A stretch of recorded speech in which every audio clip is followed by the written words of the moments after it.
Test. All right, mic's working. Great. Howdy, folks. My name's Dave. Welcome to the channel. I think I'll just get right into it, I guess. We've got um, a piece here left over from last Wednesday that I'm going to hollow out with a hollowing tool. I've used smaller versions of these that I've made myself for real small hollow forms, but I have yet to use an actual full-size one. So I understand how it's supposed to cut and all that stuff, so I think it should be fine. And then I've got another piece of maple crotchwood waiting down here off to my right.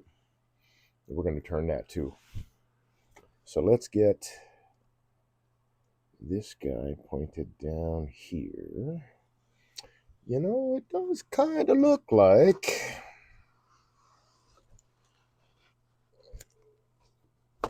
the lens on that's a little dirty, so let me address that really quick.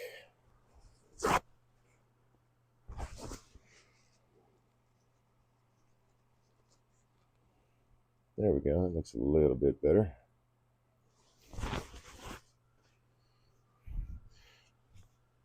All right, so I've got this guy. I had made my center hole, so I'm going to hollow out a lot of it with Forstner bit just to speed things up. And I've already measured like how far I can drill into this thing.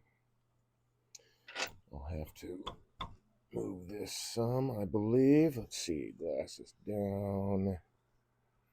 Anyway, I started this channel to become a better demonstrator, a better teacher, a better turner, working with other turners of all skill levels helps me keep the things that I teach cemented in my own head.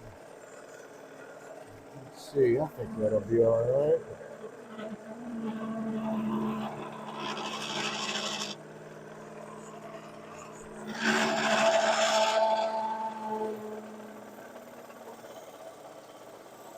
I think that'll be a good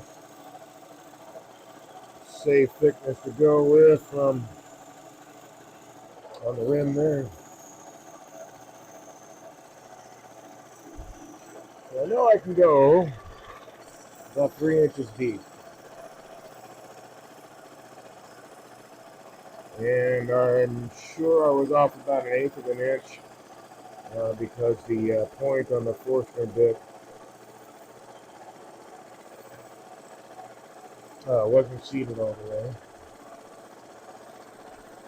Yeah, we run into a little bit of issue here. Let's see.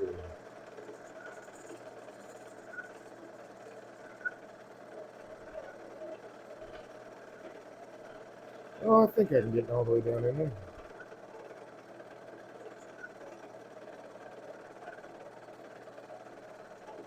So I try never to grab the Jacob's chuck when it's in the tailstock because the torque from this and the heat making the metal expand could actually twist that, make it turn.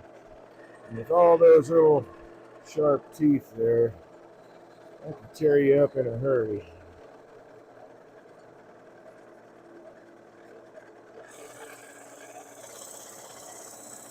Oh yeah, I can get all the way down where I need to be.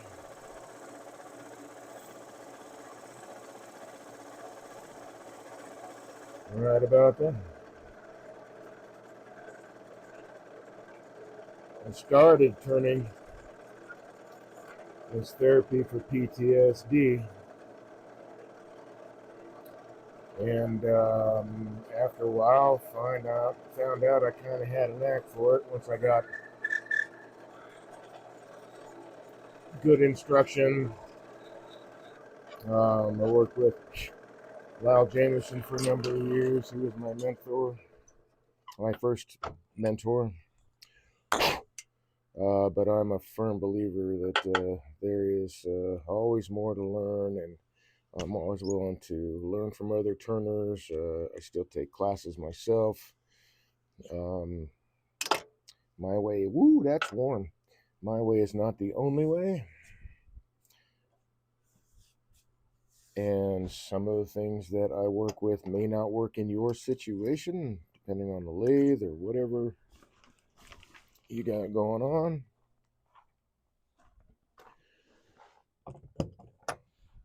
But as far as hand tools and all that, everything equates and relates. Okay, that's...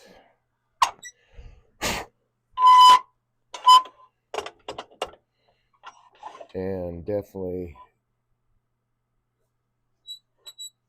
you can definitely improve your tool skills by following just what I teach here on the channel. I don't work with a lot of specialty tools.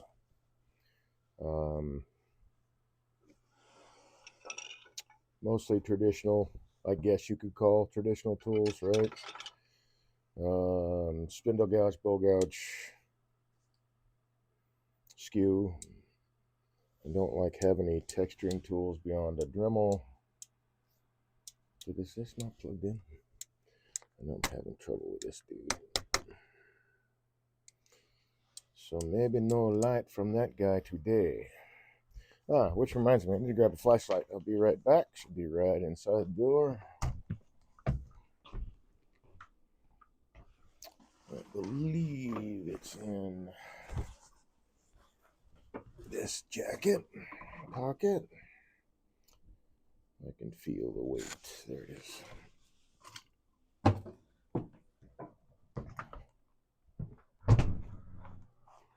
Okay. So if this is your first time joining the channel, welcome. I hope you find some value in it and stick around.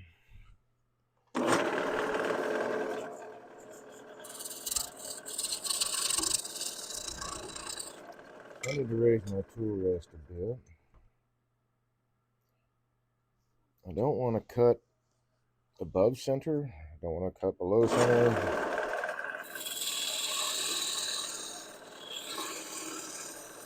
And I do want to kind of angle the tool down a little bit so that it's finding center.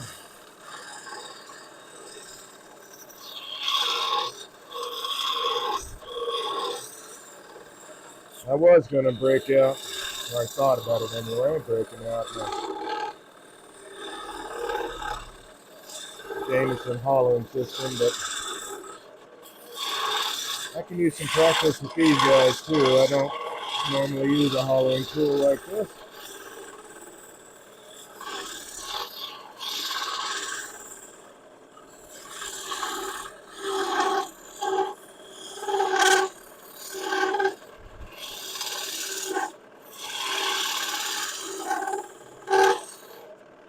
So I'm working on opening that inside a lot more.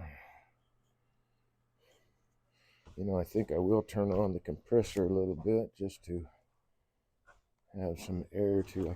I could grab a straw too. I think I've got a straw up here, but it looks like it has gone missing. So we'll go with that. Piece of tubing would help too, but I don't have that like immediately handy, so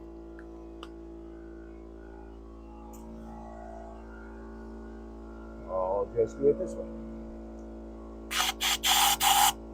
Fortunately, the microphones tend to filter that noise out.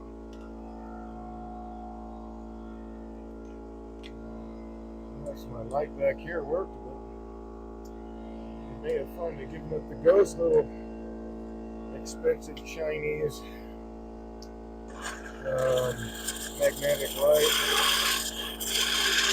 But I'm sorry to say it didn't last very long.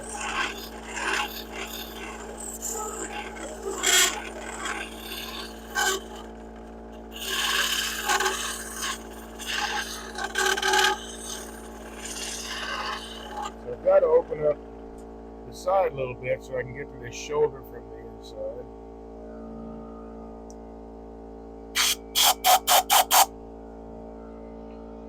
And there's several mini websites that you can go to that can tell you generally what order or what steps most people take when they're hollowing with these kind of tools. Now they're going stages like I'm going.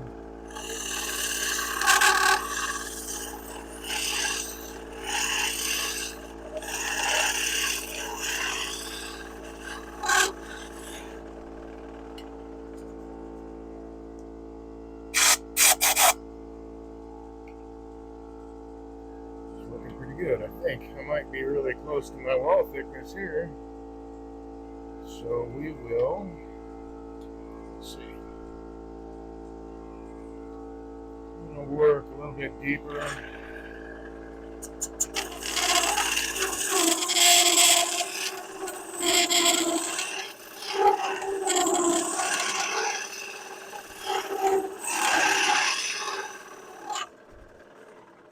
Try to get as much done as I can before I gotta move the cutter on the tool. Alright, that's actually really close to a good wall thickness, so I'll start working. I can get to this shoulder now, so I'm going to do a little bit of work on that shoulder. I'll need to adjust this cutting head, the angle of it.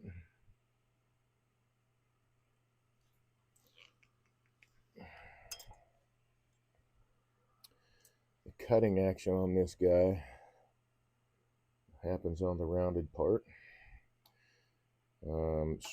And it's not a side scraper, so I've got to get it pointed in the right direction so I can clean that up.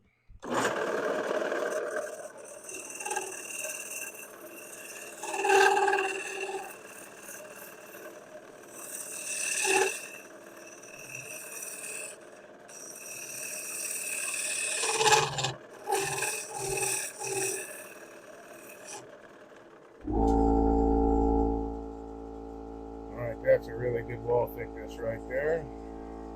So now let's see, I'm going to have to adjust the head again, the cutter head.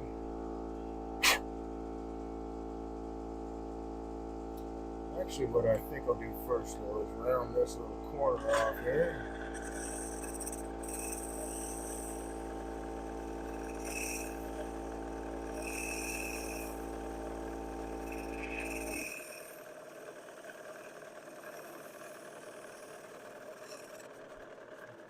And then I'll finish the outside with a spindle gouge.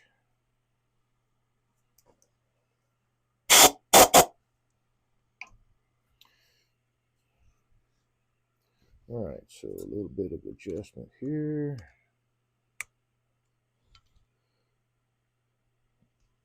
So I really didn't have any trepidation with this. I understand how negative rake scrapers work and all that stuff. Let's go over that now, shall we?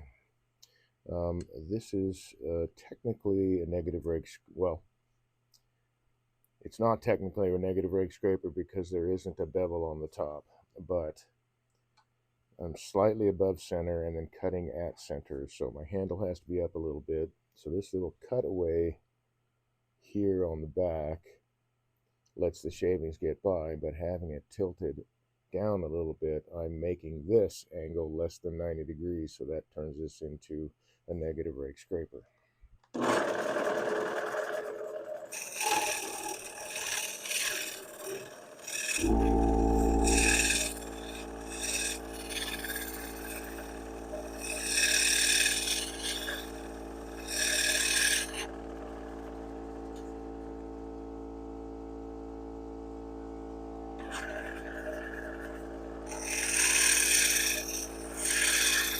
Not just plunging in with the cutter, going in deliberately and smoothly.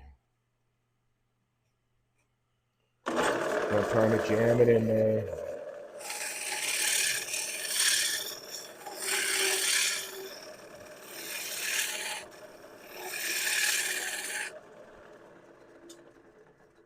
and I'm able to work this scraper back and forth. Alright, so I really need to work in this area.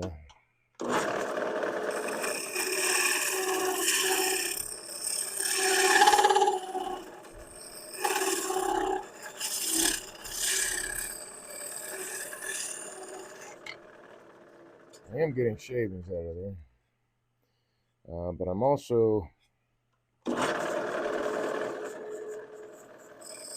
making my finish cut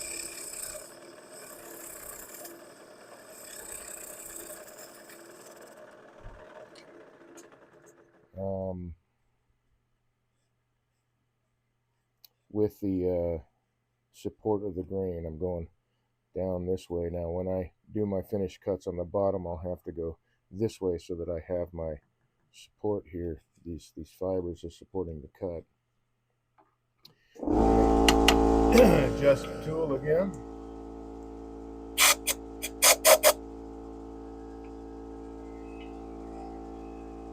So I've gotten basically up to here, and now I gotta work this, which means I'll need to open up the bottom a little bit more. I'm not going back up here at all. At least that's the plan.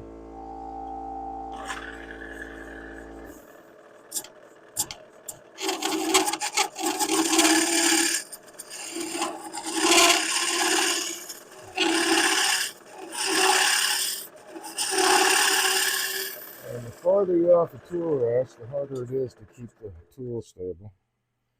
So you don't want to be hanging off real far.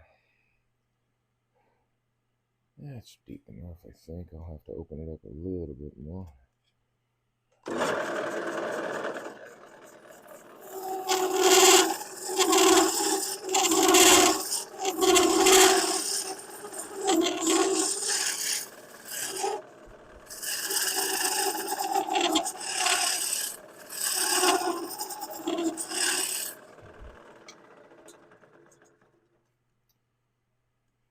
We're getting there. All right, I'll need to actually take the bottom down a little bit more and start working that. I see that my shape isn't quite where I want it, so when I flip this around, I'll adjust it, but I am in my mind's eye, so to speak, seeing that curve on the inside. I really should have a straight tool for this, but I don't. So we'll just adjust this way. It's too far. That should be okay. And that'll get me right at the center.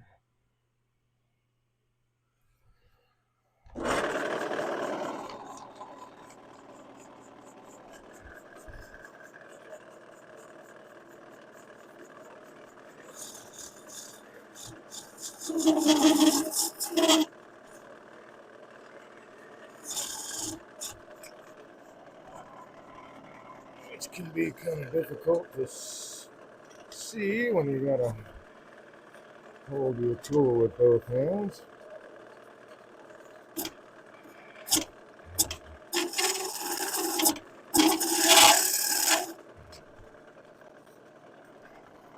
Oh, lost my light.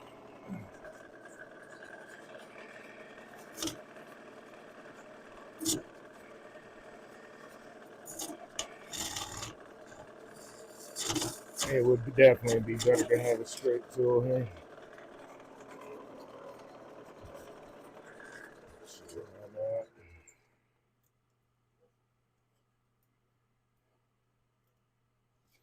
Let's do this.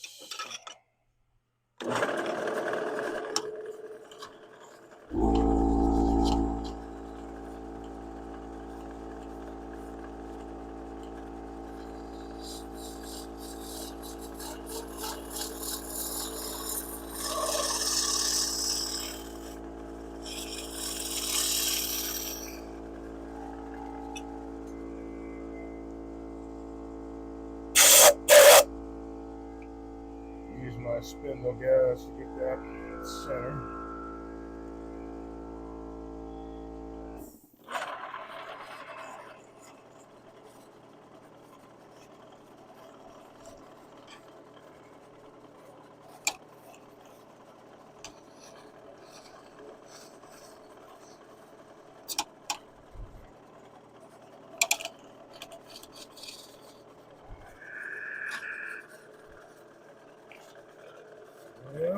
guess.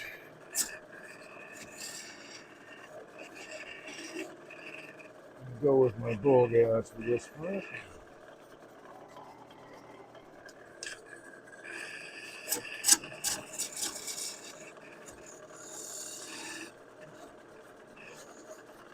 There we go.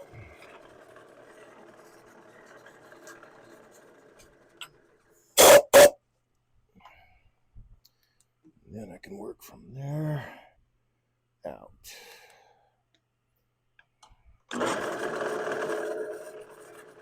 So I'm going to move, I mean, it's not going to give me a whole lot more stability there, but that was maybe 3/16 of an inch I could pick up.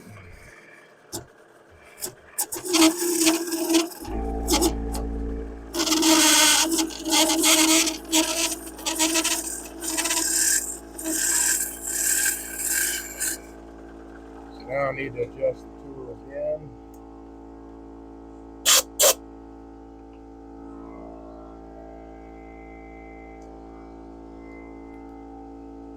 But I'm really close to the raw thickness I want, so that works.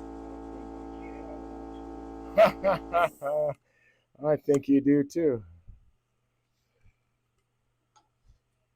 So I figured I would at least practice with it a little bit to do this hollow form anyway.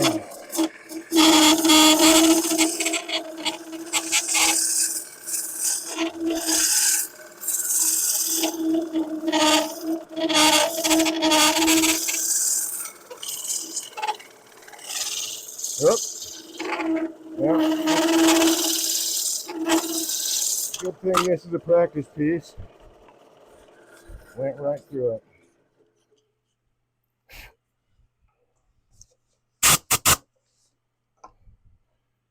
So I just about had it done though, but hey. Now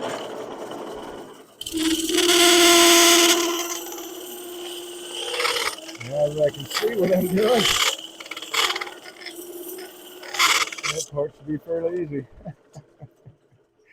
So I think I will turn this into another resin project, maybe. Okay, so I'm done with this guy. And I'm going to turn off that dude for now. I'll clean up the inside of this, not that it needs much because I was right there. Had to go through the shoulder. So clearly I need some more practice with that kind of tool.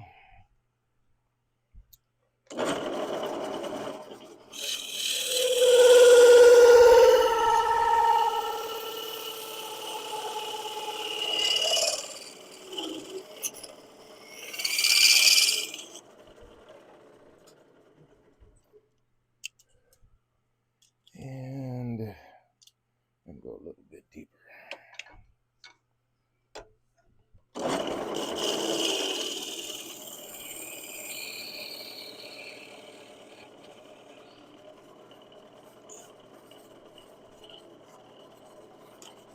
Nice, this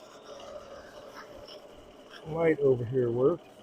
So apparently working.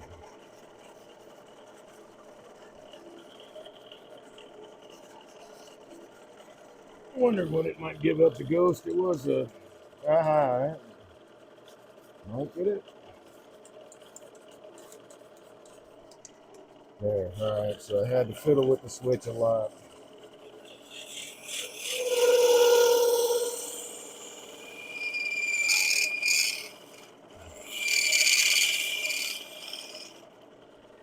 So there was another, oh yeah, TC Smoke says, oh, yep.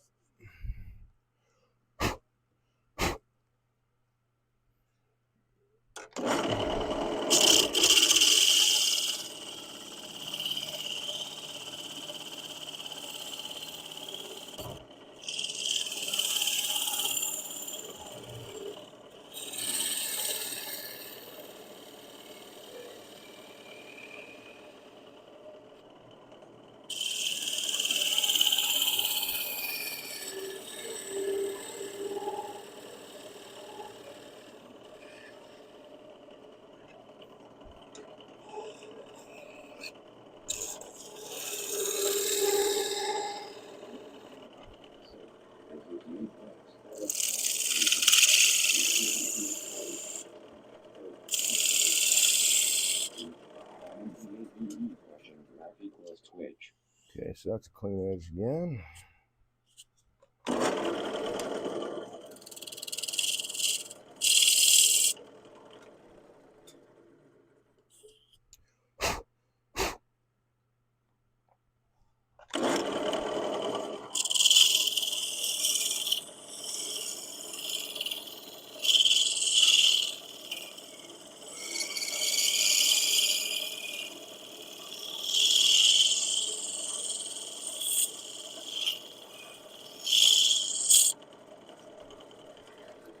That's pretty good.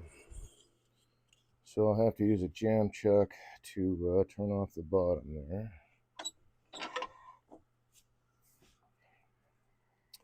What was I going for? I was going for a pencil.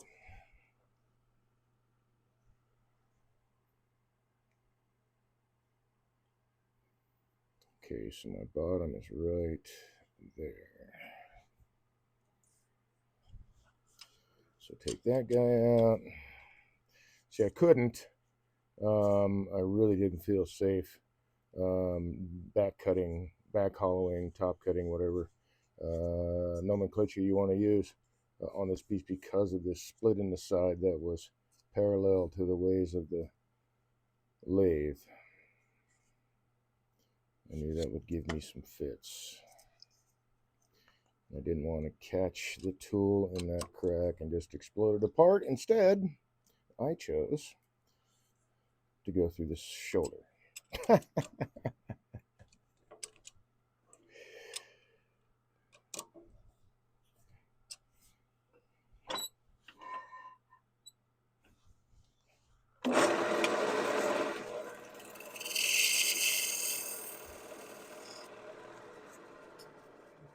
Okay, that should be pretty clean. I'll clean this up a bit.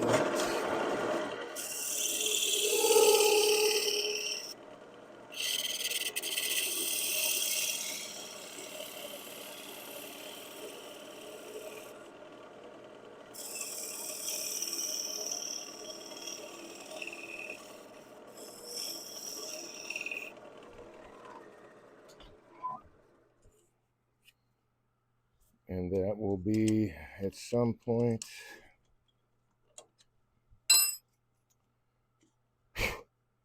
another resin project to finish that hollow form. So I'll put that aside now. I've got to make a jam chuck to fit that, and I really don't want to do that right now. So we'll set this aside.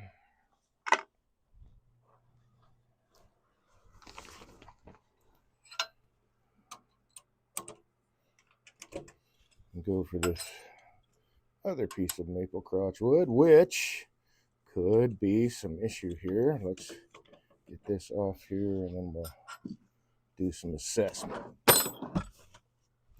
I am going to need both the live and the drive center, so that'll come out.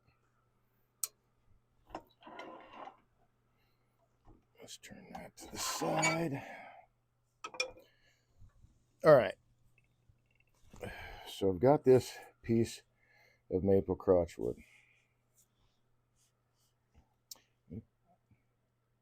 Turn this camera down a little bit more temporarily. All right. So now I can move this way. So I just took it a little while ago and made some chainsaw cuts so I could get this kind of fairly straight between centers. But there's a split right here, right at the bottom. Excuse me. And I don't know how deep that goes, so we're going to find out. That might be an issue later. We definitely have some splits going on here where the timber was drying out, but I think that'll all get turned away fairly sure. I just want to find basically the center of this guy. Something like that. And this piece, well, actually, yeah, I don't like that.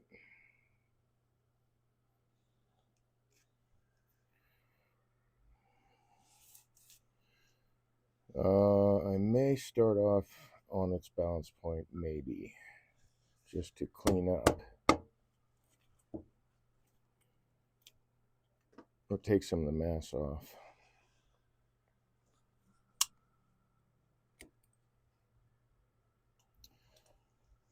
But let's see how centered that actually is. That is, yeah, we'll call it 3 inches. And that is just a little bit, it's really close. So we'll say that right there is my center.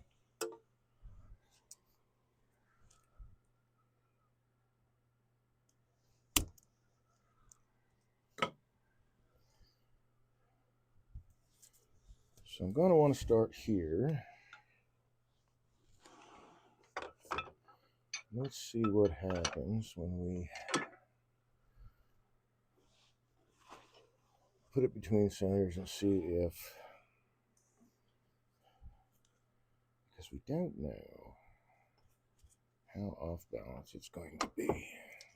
So I can come in a little bit more there.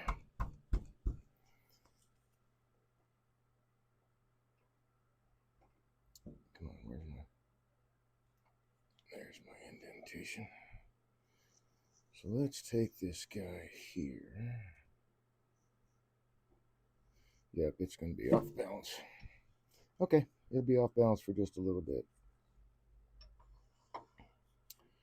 Let's see, that's my center right about there. Let's check it on the other side. That's pretty close. So what I'm trying to do is align it right where the crotch, the actual crotch of the tree was. So I'm close there. I could probably move that way a little bit. And definitely can move that way a little bit, which is the same as going that way a little bit on this side. So let's make that adjustment.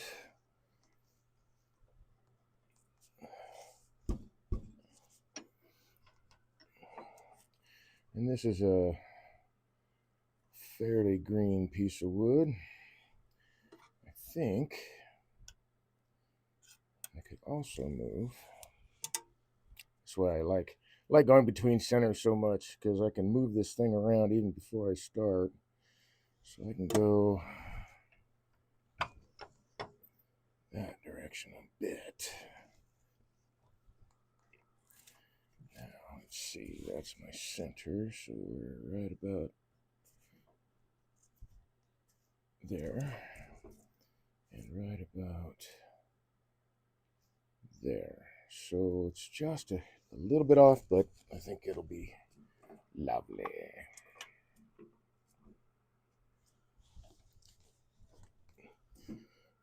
You know, I probably,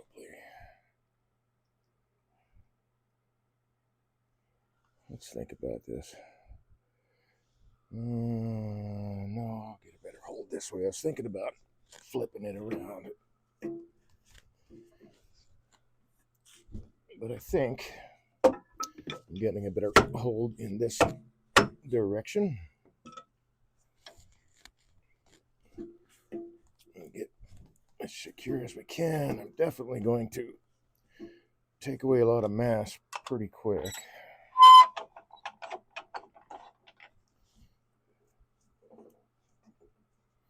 Well, actually, I know this is all. You know what? Let's just swap the tool rest out so I can cover the whole darn thing.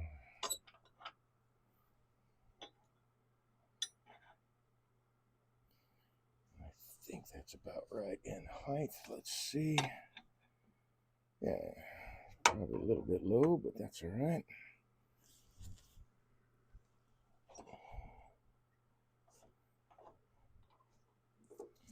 So make sure everything clears.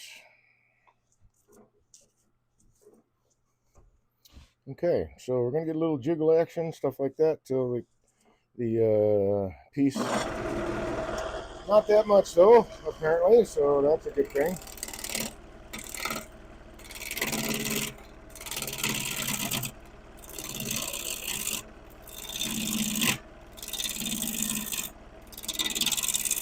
We'll get rid of a lot of this mass on the outside.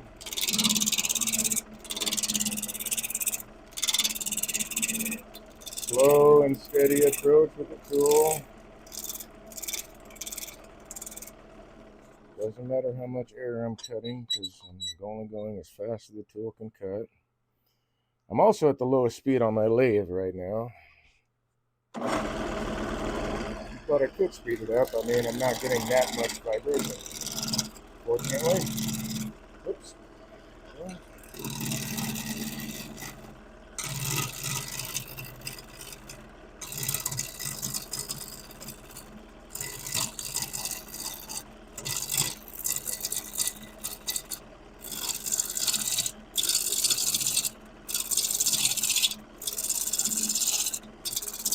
Yeah. Things speed up once I find the right spot for the tool.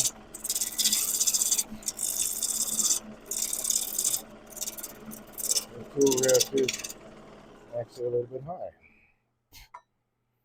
Drop it down just a bit.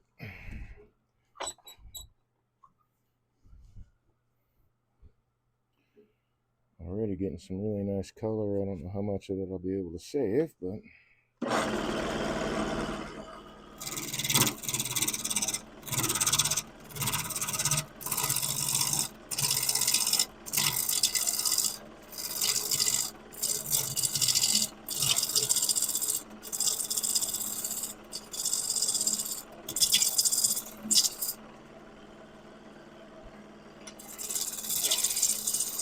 in the near future I'm going to order the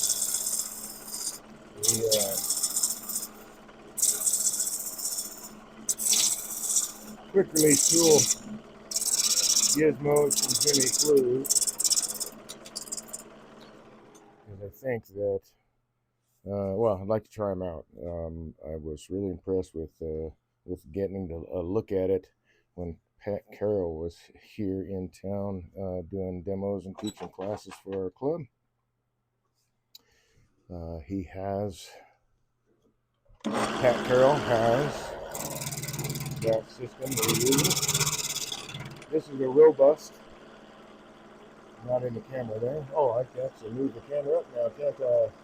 Whoopsie daisy. Let's get that kind of centered. There we go. So this is the robust one. It's got a collar in it. When it gets really, really cold, which it's a lot in the winter, turns out, this collar doesn't hold very well.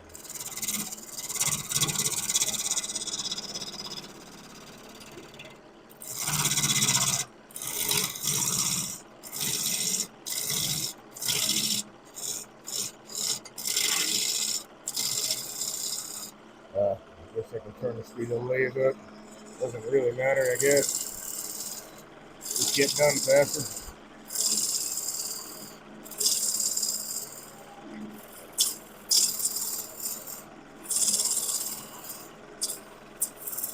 Oh man, long ribbons of shavings. This is great. I love it.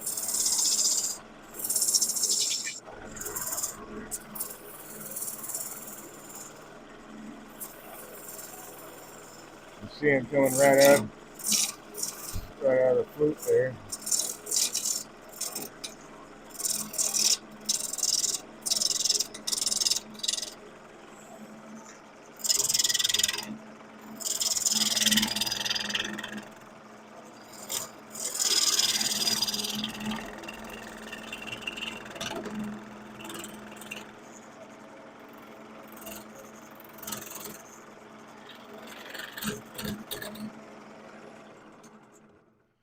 All right. Yeah, that's some pretty wood. Okay, so I don't really see, well, there's some splits there, but let's see what happens when we turn those away. Let's start, we'll make this the top of the form.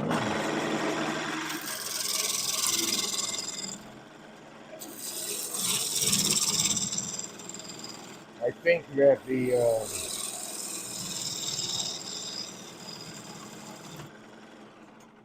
dead center of that branch might create a, oh, that's kind of spongy. We'll create a void there. Oh, that's very spongy.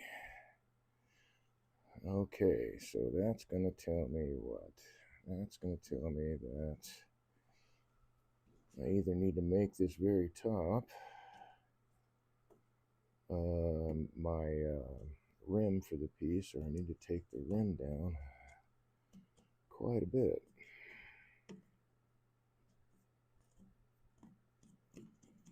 Dig that out of there. Let's see, how far does that come up?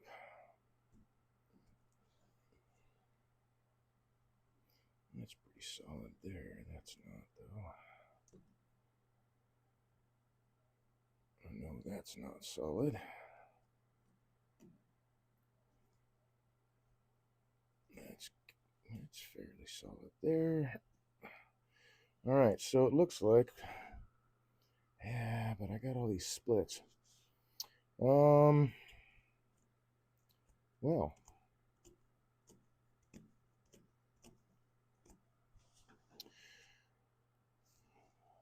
let's turn a little bit more here and see.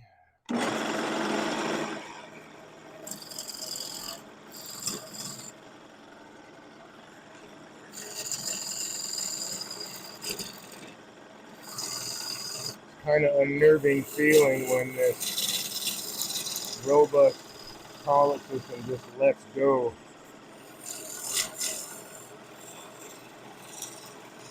It also can happen if you're cutting a lot of air and moving too fast. You're going to get a bumpity bump bump bump, and it jiggles the tool in the handle, which then loosens the collet. Loose ends, as they call it. So definitely have to pay attention to it. Excuse me, golly.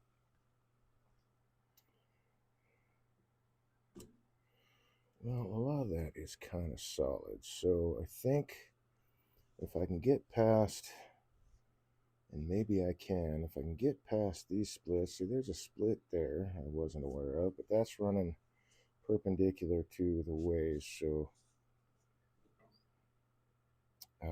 shouldn't be too much of a trouble hollowing this dude with a spindle gouge. But that split was not visible before. So this is what I mean by, assessing. I stop often. I'm looking to see what's presenting itself, what's coming out, so I can adjust myself or the piece accordingly.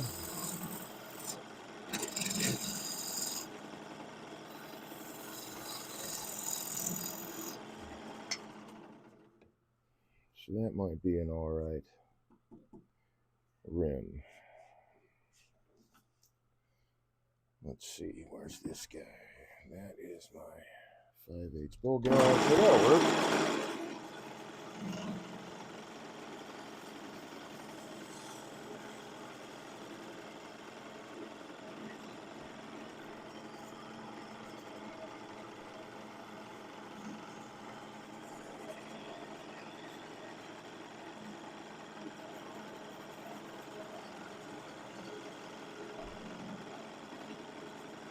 And I use large bull gouge just like I use the other ones. Got my thumb on top. And I adjust the tool accordingly. This is my end cut. It's also my beginning cut. Move into a less comfortable position to get the tool to cut where it needs to cut, and then just raise my hand.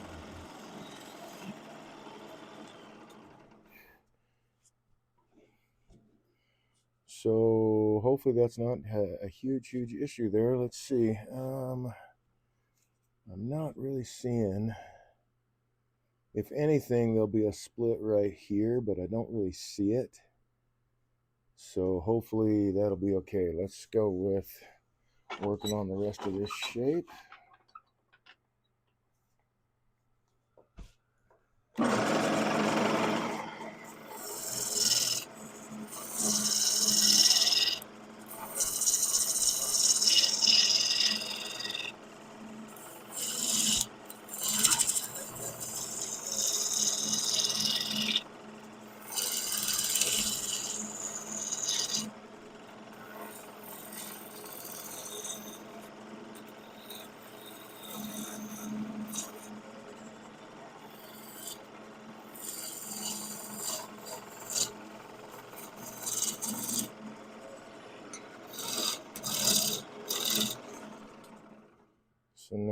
let's see. I see I've got a pith from something's coming there. There's a split there. That may have been the split I was worried about, but I think it was. I think it is. So there's a split there. Comes all the way up. Oh my. Well, let's see if we can get rid of that wood.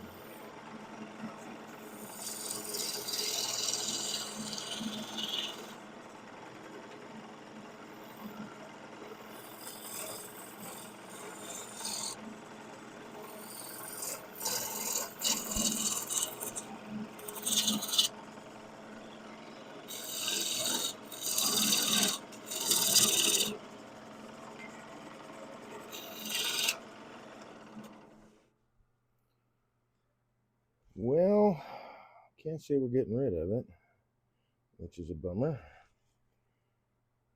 That's definitely going to be an issue.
No, I think that's pretty nice shape. I think I can get rid of that really long tool rest now and work with this guy.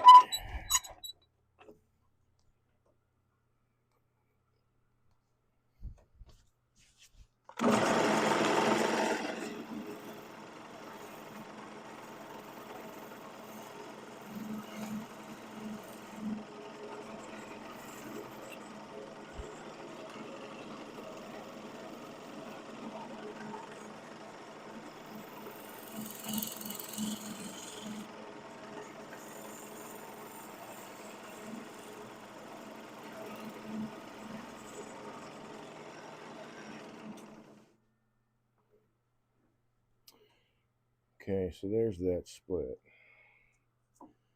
And I can't tell if it joins up with that one or not. But it looks like it stops somewhere right in that area, right on the shoulder. So just going to keep going and see what we see. I can get rid of that now, but let's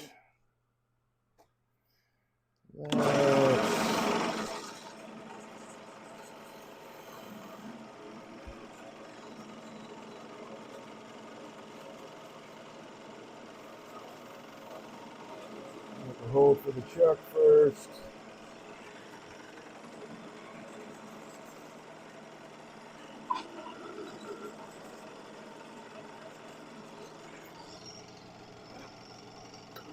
And then we'll work that dude off.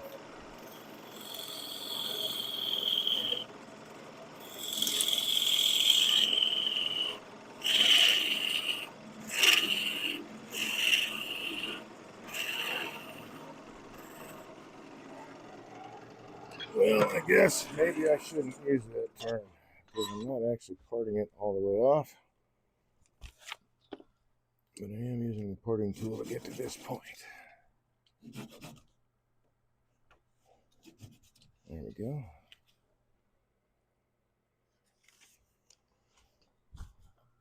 And the reason for that is that with the parting tool, you can tear out, especially trying to peel that off, you can tear out all the stuff in the center. And if I've got, a hole in there, I've got to cut all that material away to get to where that hole disappears. And sometimes it can be pretty deep. This depends on the fibers and how far they tear out. So I would rather saw them off and not worry about that. Okay. Let's see, I think that's a good shape. So we'll get the chuck back into action here.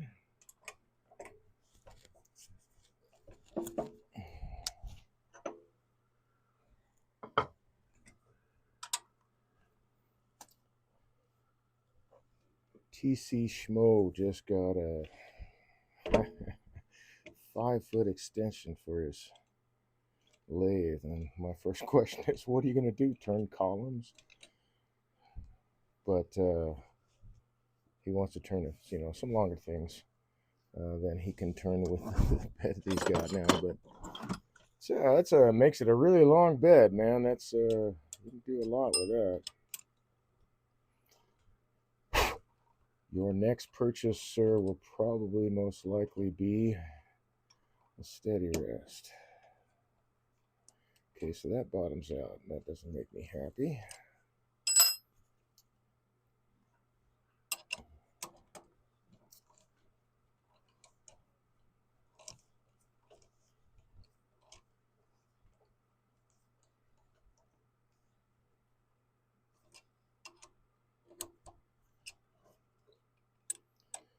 So we will cut that off. Give myself a little extra support here because we do have some splits happening.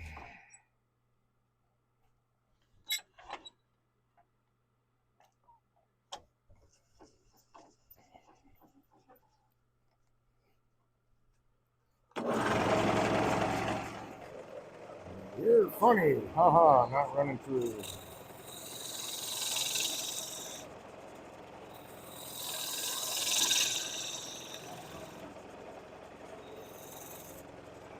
Hey, that won't bottom out in the chuck now.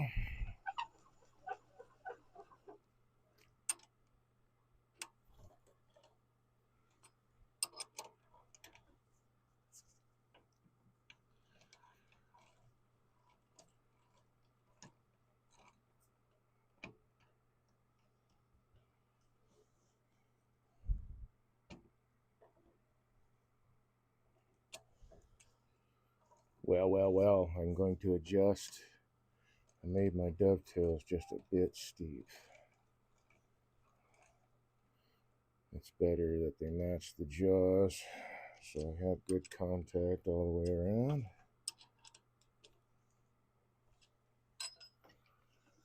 So let's do that.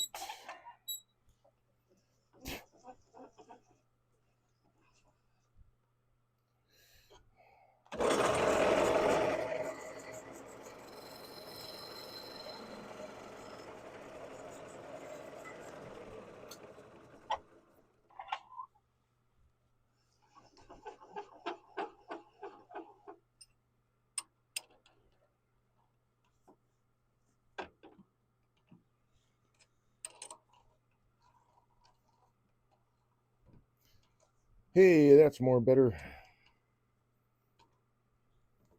A uniquely American phrase, I think.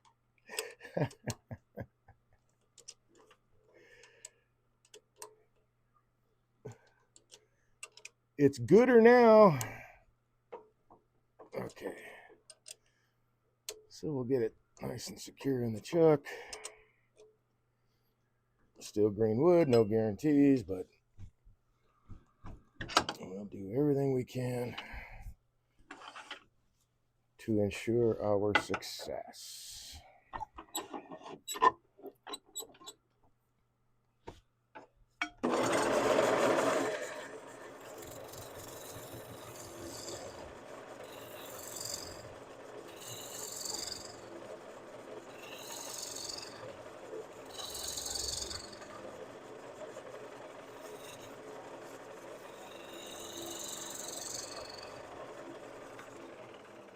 Okay, so we're not exactly running true here. for reasons. I suspect that might be the reason right there. Let's see what that does. I was right.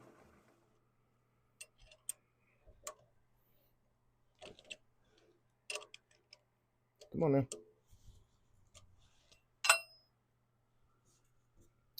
All right, let's get ready to hold this dude out. I'm going to get rid of the elbow poker first, and then I'm going to go with Coffee Stream Bot said, visit Dave Blake's CoFI page at you know, I think I'll go with the co-fi.com/h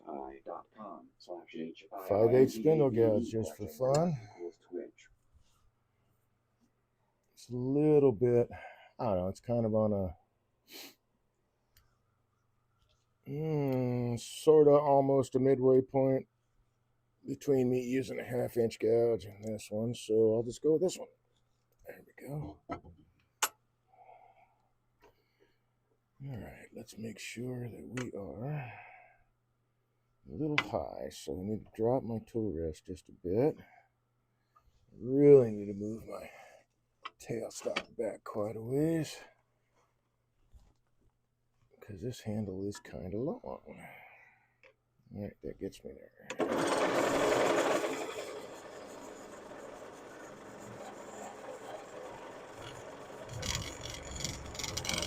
Okay, so I'm not centered there. I think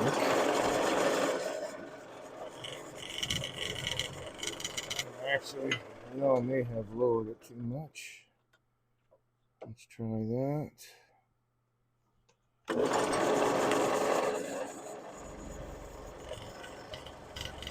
That's better, so I'll try to bring it up just a little bit more.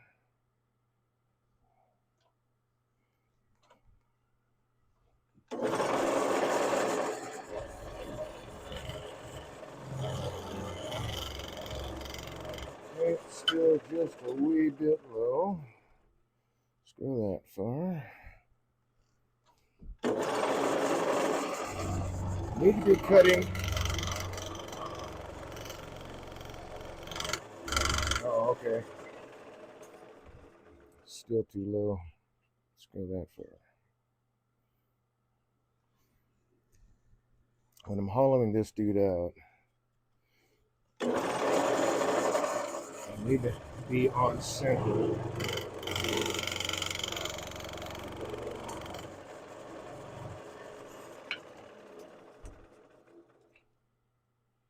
I took it just a little bit past.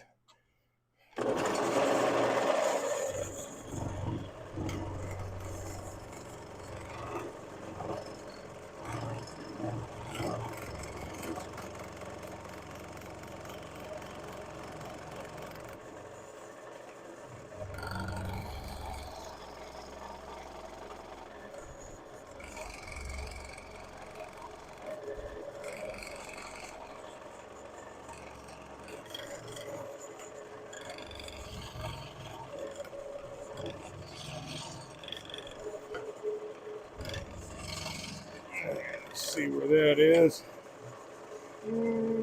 That's probably okay. Still just a little bit more.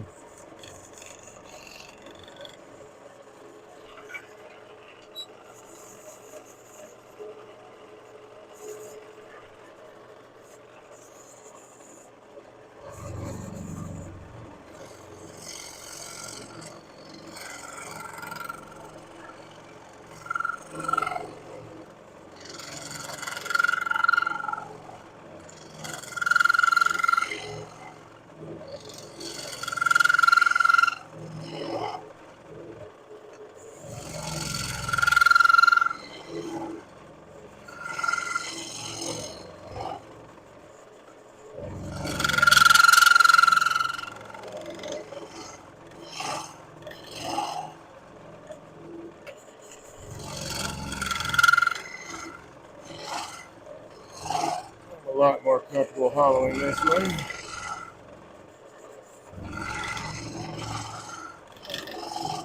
I'll just just have to put in some practice with the other guys. Those other tools. Let's see. Eeny, meeny, miny, mo. There it is.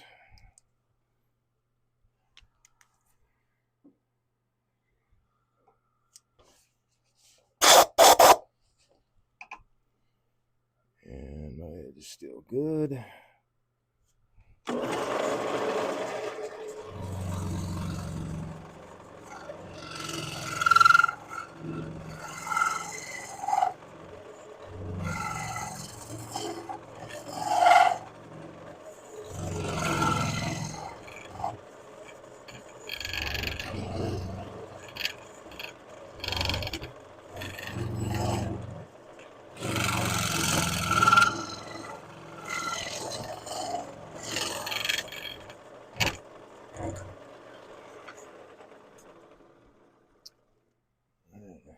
We'll just keep working our way down.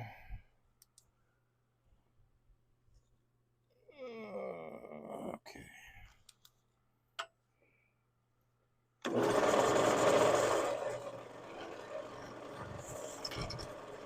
Feels a little warm.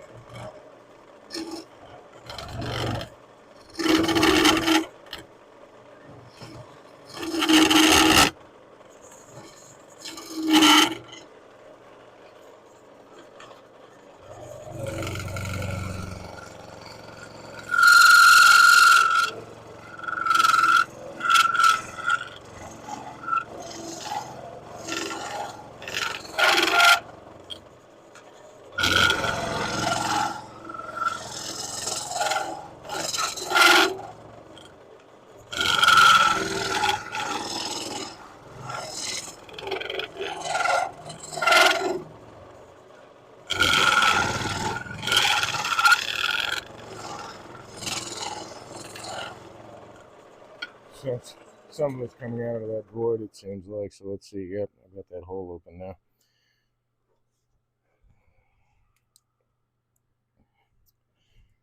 All right. That's pretty good. Edge is still pretty good. It's nice working with green wood.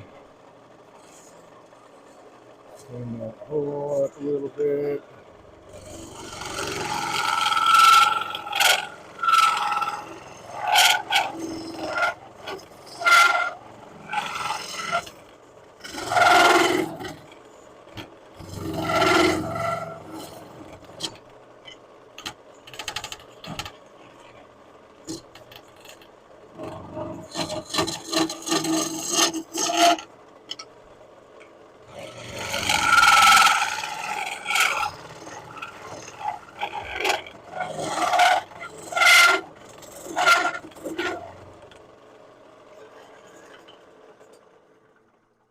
And as I said, we'll just keep working our way down.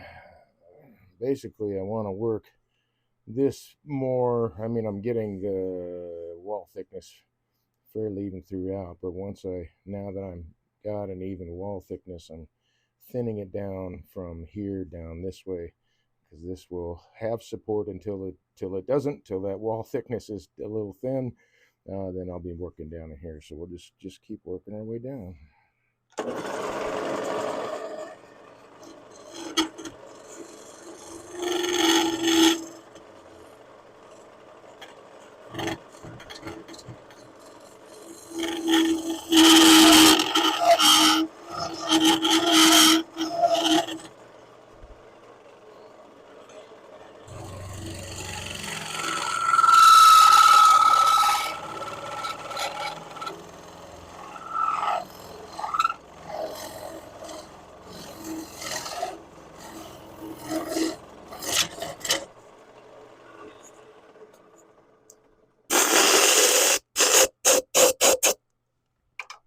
Alright, so we've been monkeying around with this guy for a little bit. Let's see about, you know what, I'm going to fix this issue so that I don't have any further troubles getting this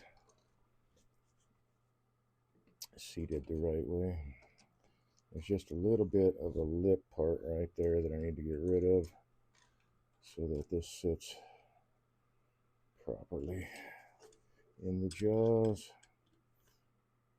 I could have done it earlier, but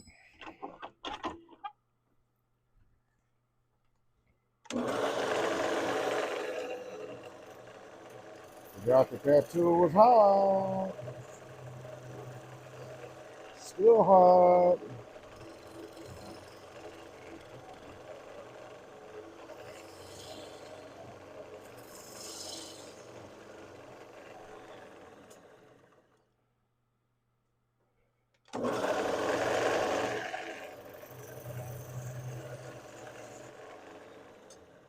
It's gone.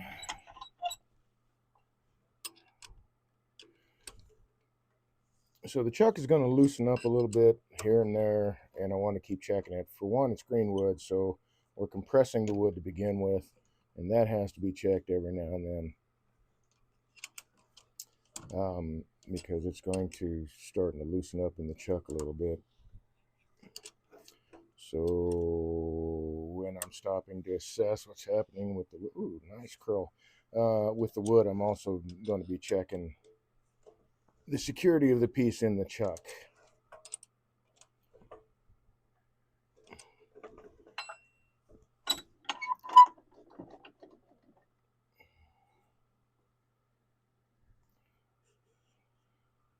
Not saying anything negative about chucks. Chucks are great. I think they're fantastic. But nothing in wood turning is like foolproof, right?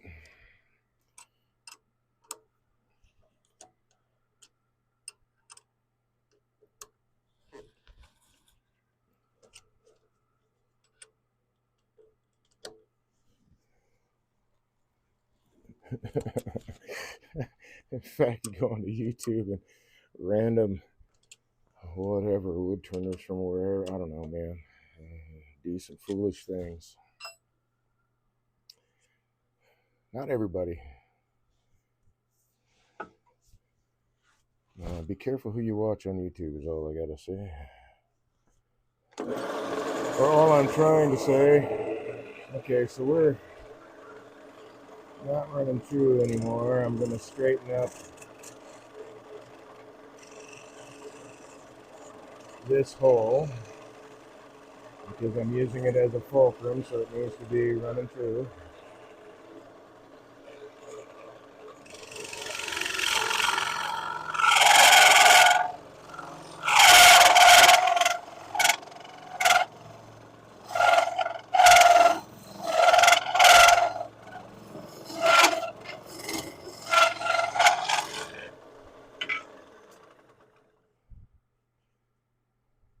Nice. So I think I'm really good right in here. I'm going to start working further down.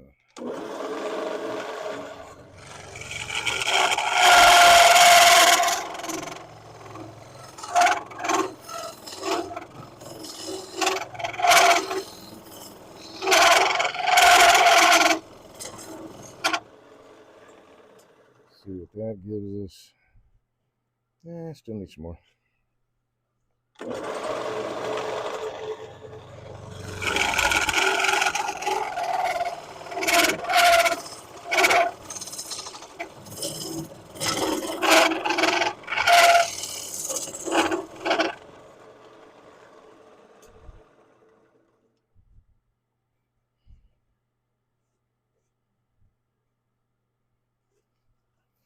See how that looks on the inside. Not bad.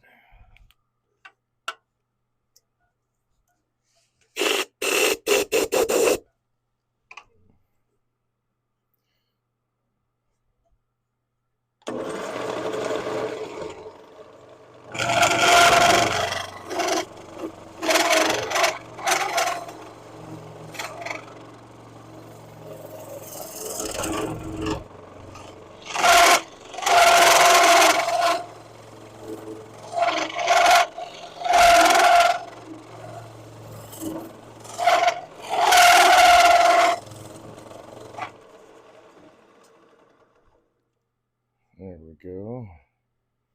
Now we're getting there.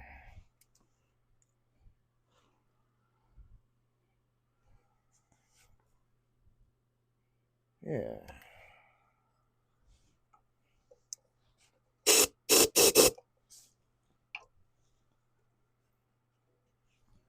See if I got any rough spots here. Yeah, right there. But this is wanting to split out. This whole piece wants to come out, so I'm going to leave it as it is. I'm pretty close to being right at the wall thickness I want, so I'm going to ride it and see.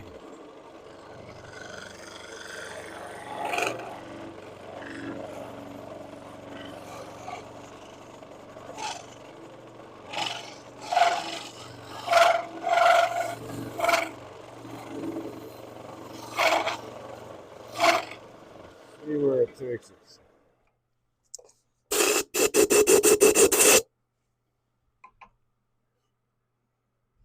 Nice and clean on the inside. I don't know, man. I think that's probably a little thicker than I really want, but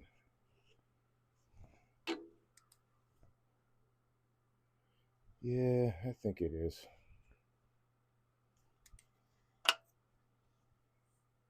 How's my edge? Ooh, that's hot.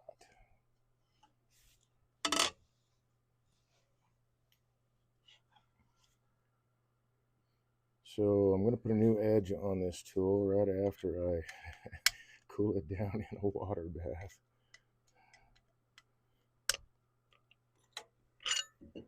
So I will be right back. Sorry I don't have any music to play for it while I'm missing, but hopefully I can at least keep up a semi-intelligent running commentary. Okay. There we go.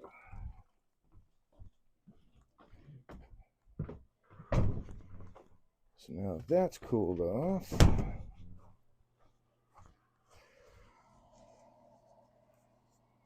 Dry it off a bit, and we'll go to the grinder. I'm really looking forward to when I have another camera here.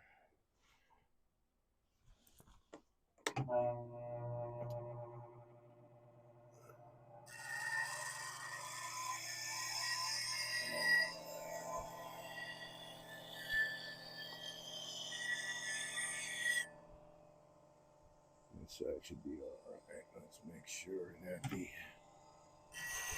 angle of the dangle is correct. There we go.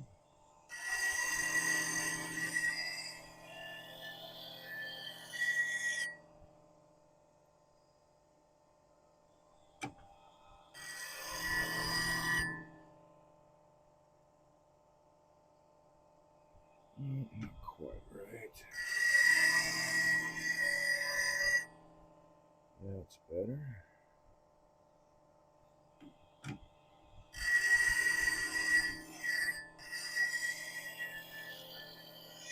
Got a little hump in the wing there, and it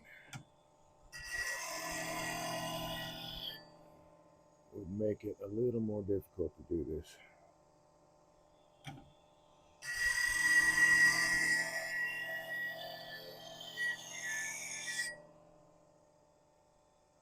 And that should have cleaned that up. Got just a bit right there. Okay, that should work.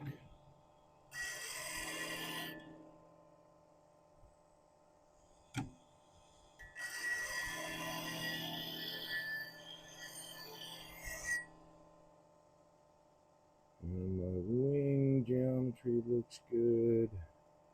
Okay, we'll go with that.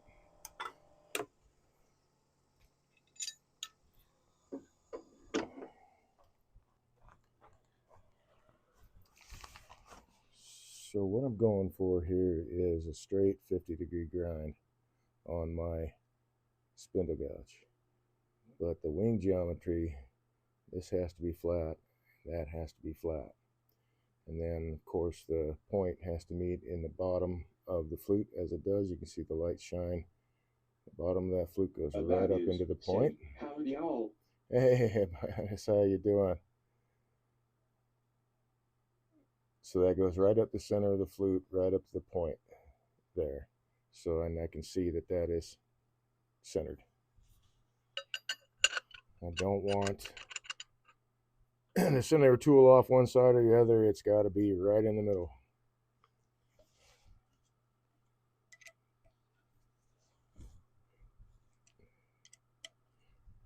There we go. Now we've got better light. That's not bad. And I can't really get any closer than that.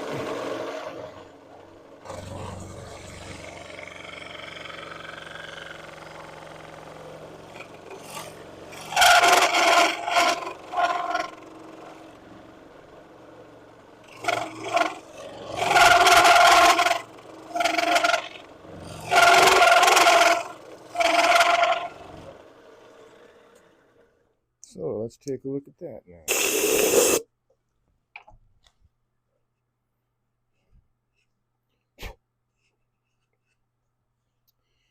Okay, so now I gotta work up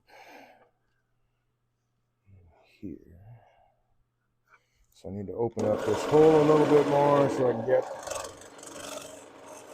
I'm really kind of hesitant to do that, but in order to get to where I need to be, open it up a little bit. The reason I'm hesitant to do that is because this piece is trying to pop out, and that'll leave me a notch there and some bumpity bump, and I don't want any of that.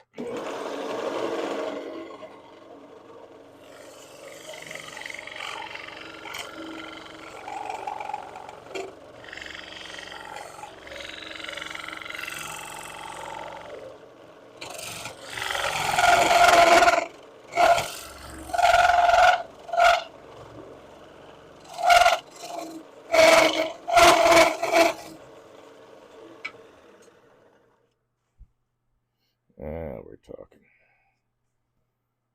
All right.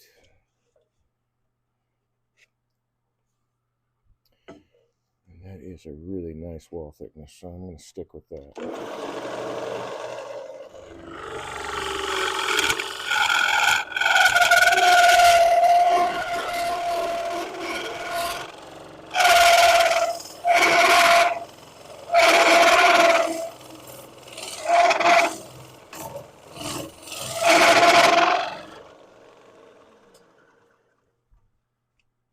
There we go. That's exactly what I want. So now I pretty much just got to work the bottom. If this was not green, I might actually try some CA glue there, but if that comes out after the fact, that'll be okay. As long as it stayed in place while I was hollowing, that's really what I'm most concerned about, because this is going to change shape anyway. It's green.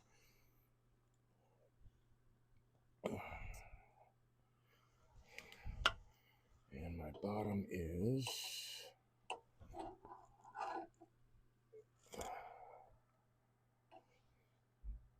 right where it needs to be. So I just need to clean up the bottom. I got to get rid of the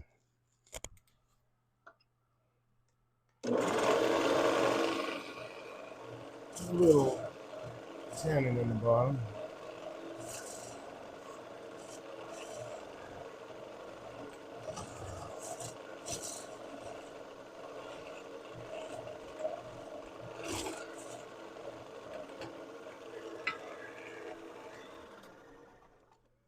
And I got just a little bit more to go.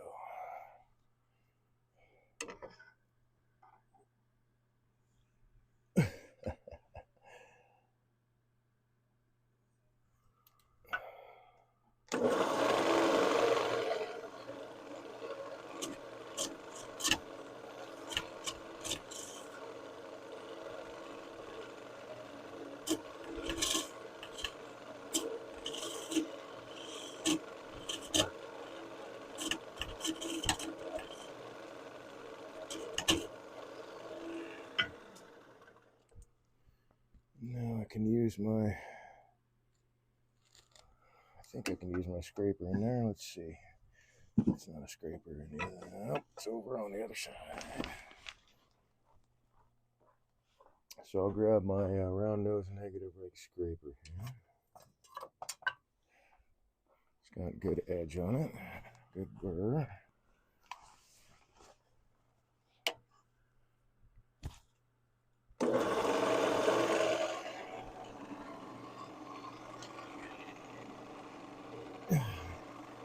And I hope at least, yeah. Alright, I need to raise my tool rest a bit. There we go.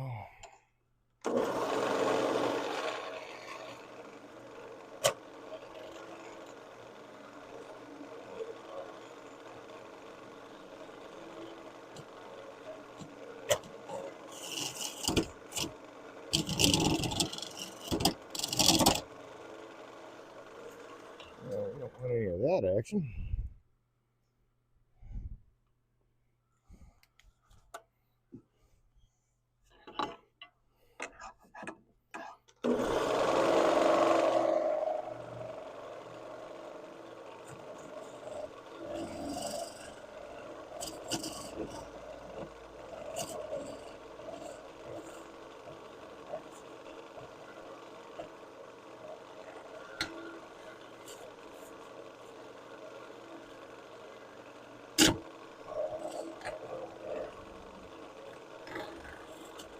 Oh, came loose.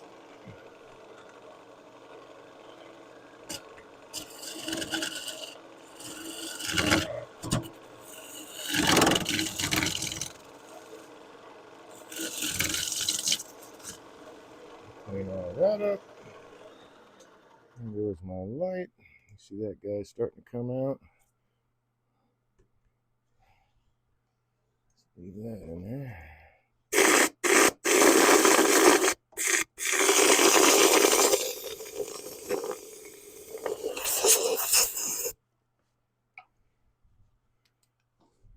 Well, having all the shaving in there might have been part of my problem. Okay. Now if I look down in here, if I can get the light in the right position.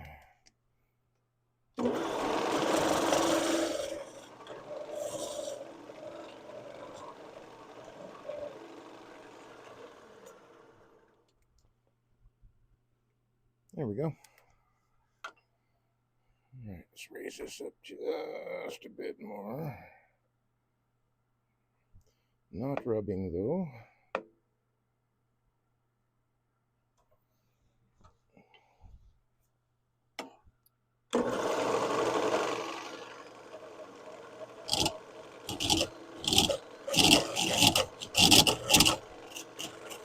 Wow. I think I'm in the wrong geometry for that, dude.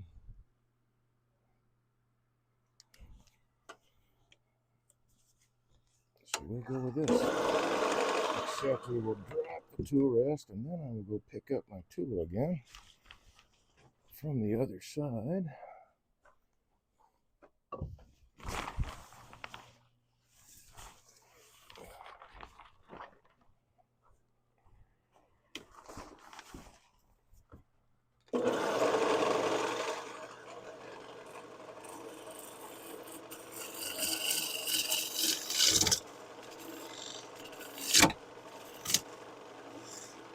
Yeah, so I think that might be the split on the inside. Let's see what it's looking like on the outside. That's not bad. No other split but that one. Where'd it go? Where'd you go?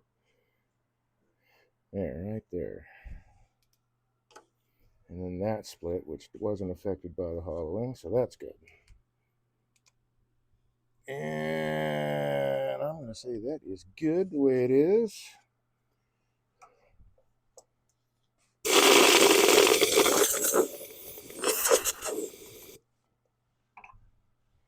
Let's finish off the rim here. Let's get that tool out of the way.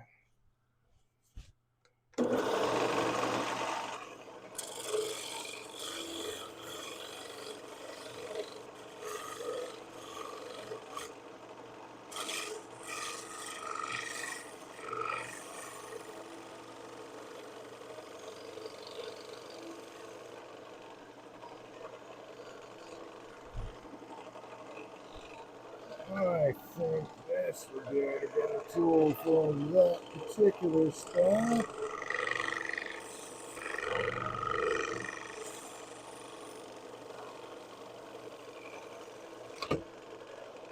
And that piece just came out. Which is all right, because I'm done hollowing now. How did that fit in there? Like that? No. Like that. It'll probably come out again, but I wanted to put it in just to have, there we go,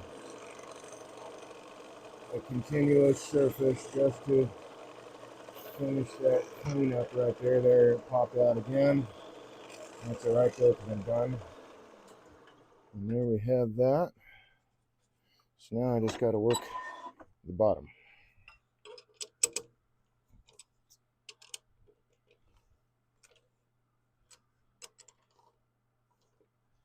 Coffee Stream 5 said, visit Dave Life's co-fi page at And we will co-fi.com/HIIMDD double check our depth here. F equals Twitch. All right, so I'm going down into the foot, which is what I was planning on. All right, I should mark that. Duh.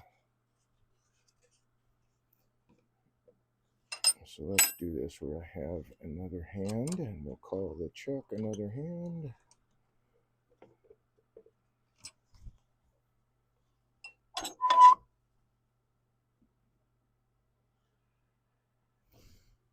Is the center? Yes. Right there. Okay, so my bottom is right here. Got plenty of material to work with. It's not a big deal. I was kind of expecting it to take about halfway into the foot anyway. I don't know. We might not quite reach halfway into the foot, but at least I planned ahead. I want to check one more thing if I have access. Where'd it go? Well, not that one.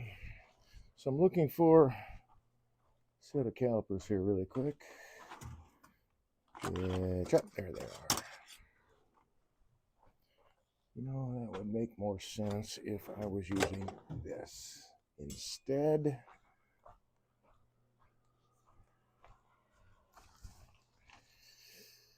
I can't remember if this is an old piece of coat hanger or what. I don't remember. Let's bend it down. So that looks like it is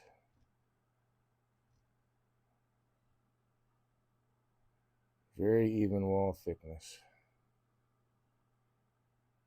It's just a tad bit thicker in the bottom, but I do have to adjust the shape a little bit on the outside, so that works just fine, I believe. Hang that back up. So reverse this in the chuck, bring up the tailstock for support, and we'll finish off this bottom. Now that I've got that void and it goes through the rim itself, I want that kind of centered on jaws there. I don't want it between jaws because I don't want to try to pinch it closed, which could happen if the jaws are pushing both sides together this way. The jaw's pushing into that, and so in theory anyway, it won't try to crush the piece down. Bring that away. Let's see, I need this guy again.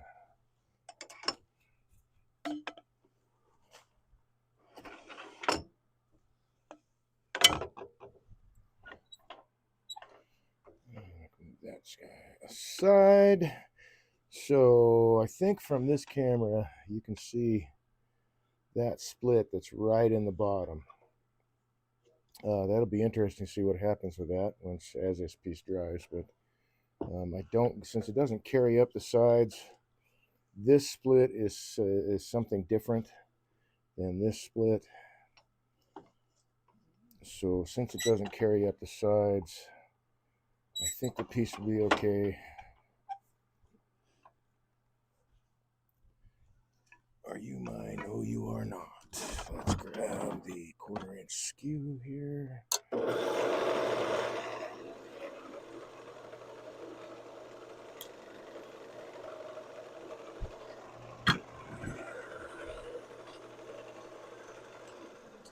Get set for my live center.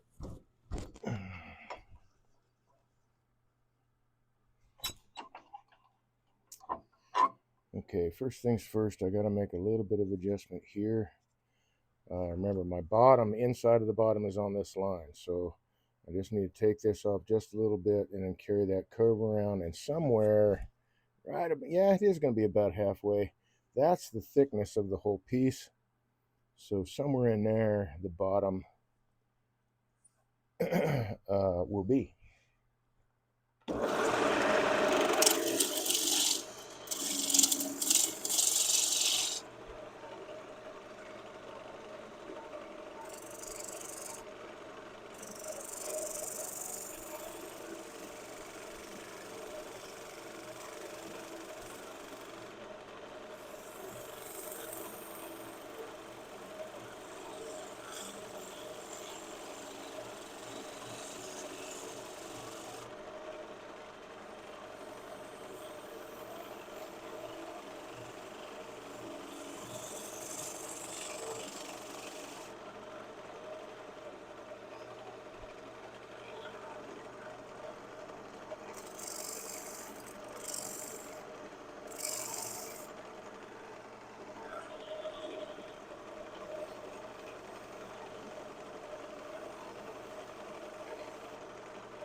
I do try to keep my tool rest as close as possible, working at keeping all of the force of the tool, as much of it as possible, going into the tool rest and not into my body.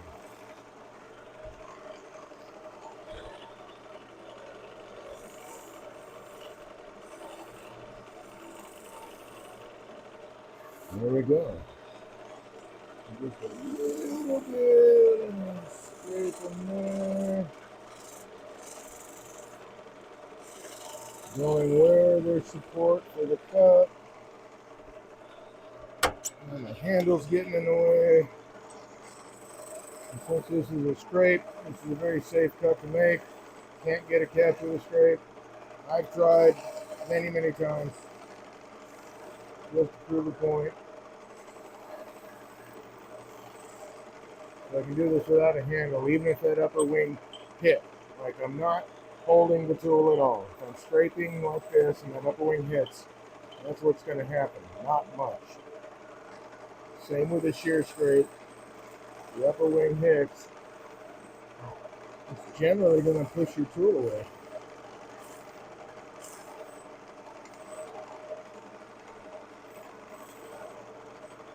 Oh, let's go with a little bit of shear scrape in here.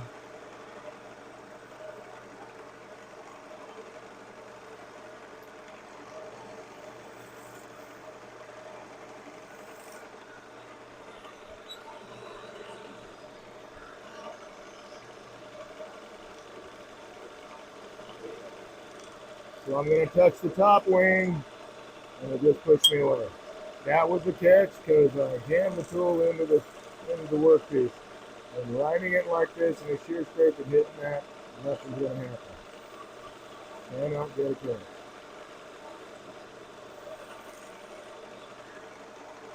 At least I can't. I don't know. Maybe somebody's been successful, but I don't think so. Takes a lot of work. All right, let's clean. Oh, this might actually be just about dry enough to actually sand the outside. It's getting there. You know what I'm going to do? At least sand this part because that's dry enough. And hopefully I'll be able to blend all that into there. So let's do that. right after I turn the rest of this tenon away. And just for giggles, let's get rid of the elbow poker. There we go. Double check my chuck hold.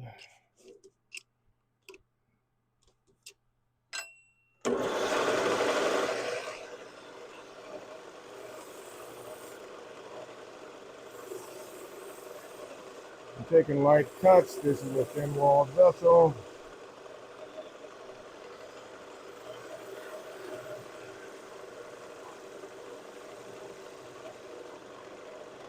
And there we are. I think I can actually refine that a little bit better.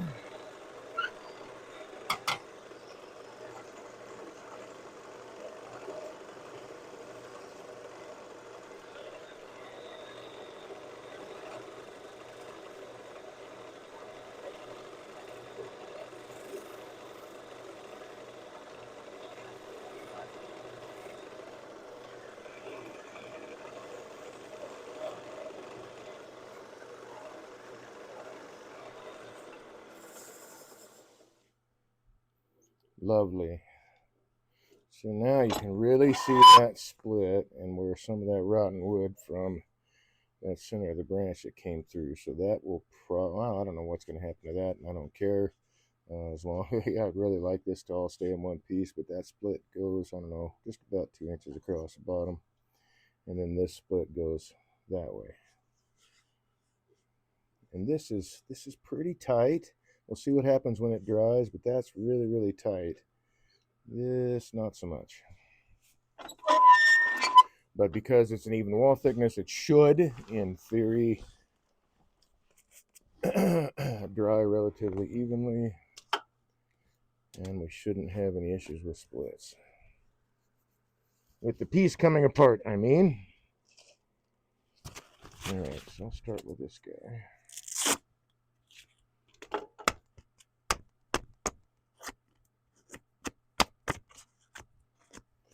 I like to clean off the Velcro backing if there's anything on it so it doesn't create any lumps in the sanding surface. Mask is on, glasses are on. Let's slow this down some.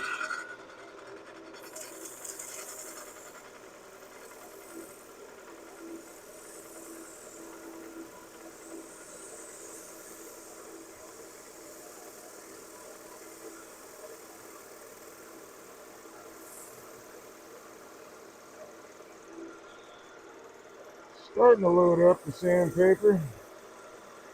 Yeah, that part's too wet.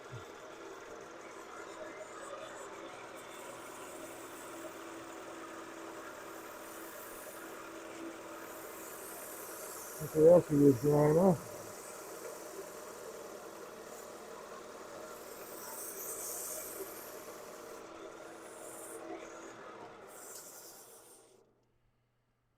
It's looking pretty good, so I'll just have to kind of sand that by hand, which shouldn't be a terrible thing to do. I don't really see any tool marks there. I'm gonna make another attempt at a pass or two here. Yeah, it's really loaded up the paper, so that's too green, or the abrasive, whatever this is, Mylar.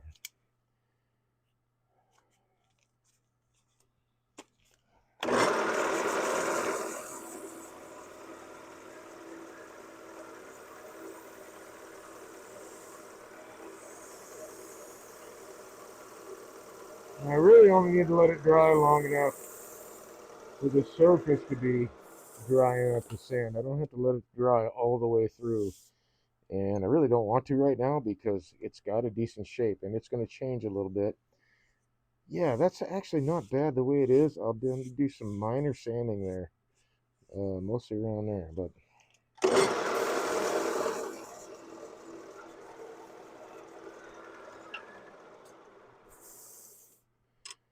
for now, that is a done deal.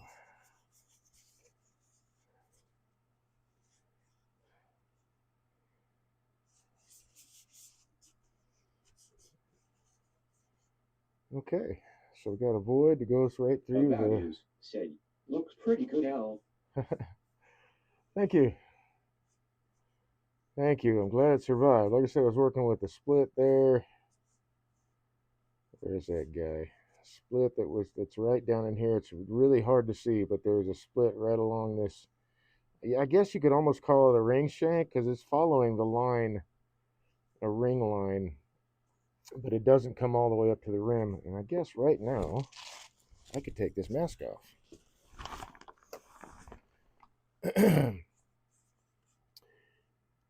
So this continues up a little bit there. So this might open up a little bit and then close back down. We'll see what happens. We got some, punky rotten wood right in there. I'm not going to poke that out.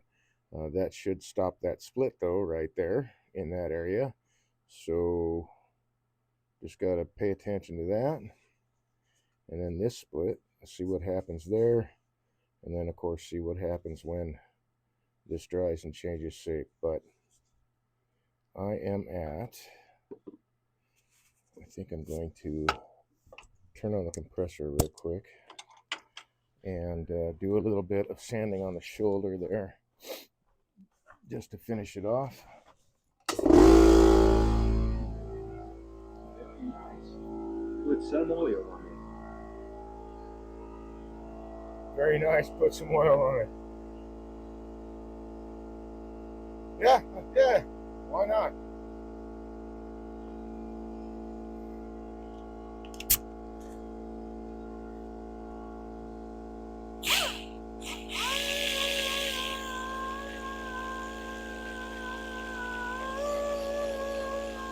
And I'll spend some more time practicing with the hollowing tool, the handheld hollowing tool. I'm much more comfortable using. I mean, I understand how to use it, just to practice. I'm much more comfortable, as I said, using a hollowing system or a spinner.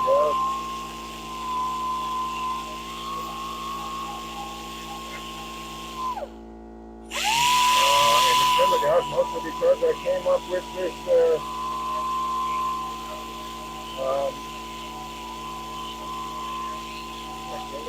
way to hollow using top cutting techniques and stuff like that.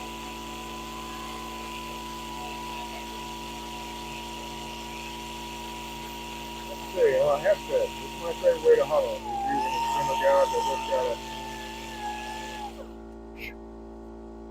get everything in the right place.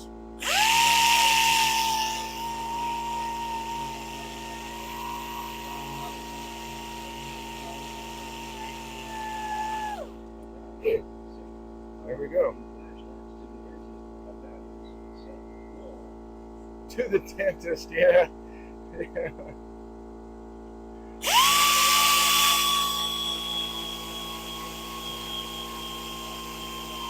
Yeah, I hear you, actually.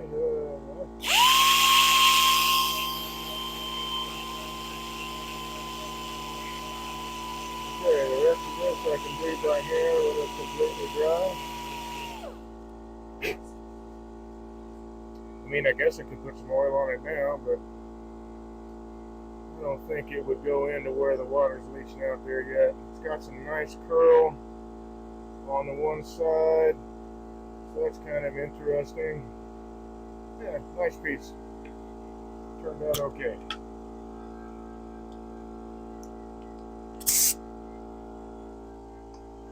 I'm going to set that aside. We'll get rid of that abrasive. And what are we looking at?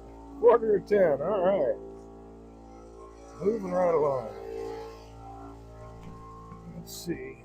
A good spot for you would be right over here.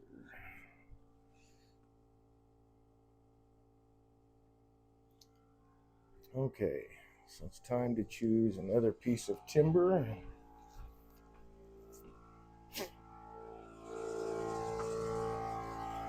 And also time to shut off this compressor.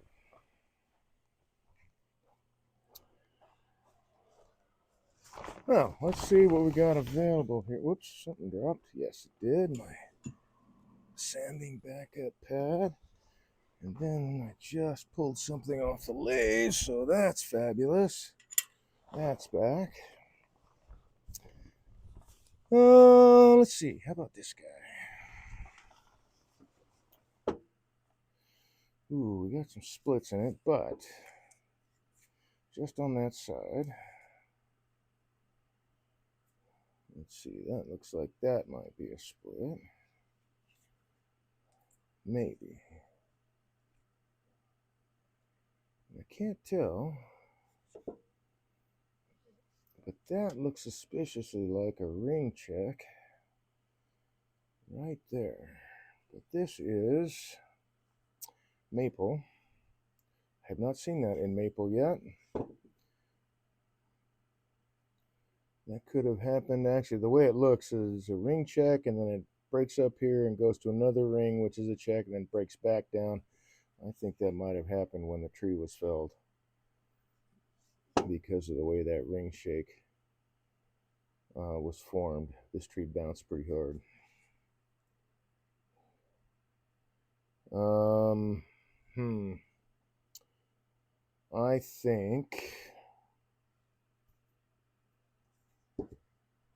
I think we'll turn it. But we'll turn a shallow, something shallow, because I'm not really sure about those ring shakes there. And again, I've not actually seen that in maple, really. Most of the time, I've seen it in box elder. I've seen it in poplar. Where else have I seen it? I don't know. Can't think of anything off the top of my head, but I know there's one or two other ones out there that I've seen it. All right, so let's see. Let's find what before we do anything. Before we do anything, we got to get rid of some of this bark so my live center will get a good grip.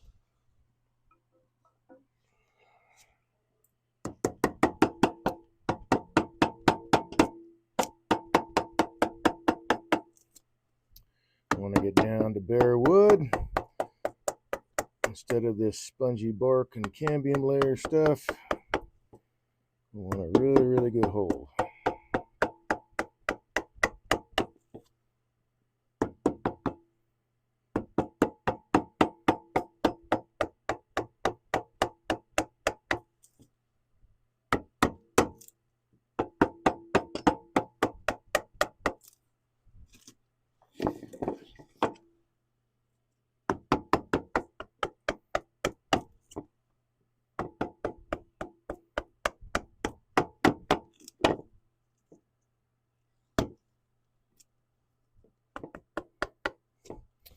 Let's see, I'm thinking I probably need to get rid of some of this too.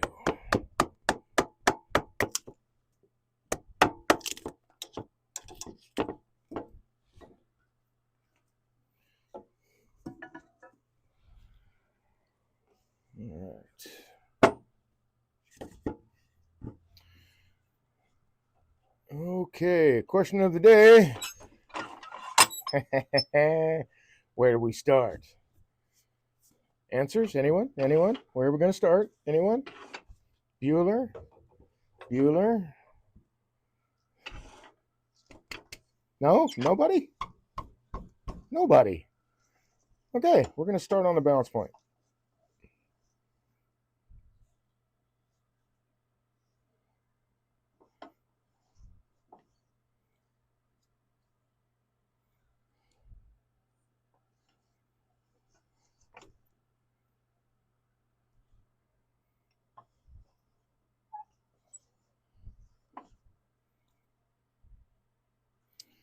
Oh, I need to look and see if Wiley, Smiley, Kylie is on. I suspect that Wiley Smiley Kylie is on, and say thank you very much. You fed me for 2 days with spaghetti casserole. I appreciate that very much. Said, the unbalanced point would be more exciting. Well, I'd like to make it a little less exciting.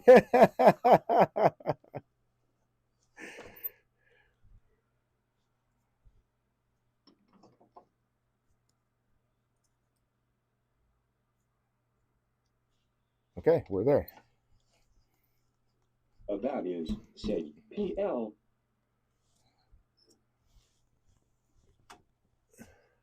The unbalanced point would be more exciting. Yes, it would be. Values said LUL. It would be a lot more exciting. Said when the leg boogies.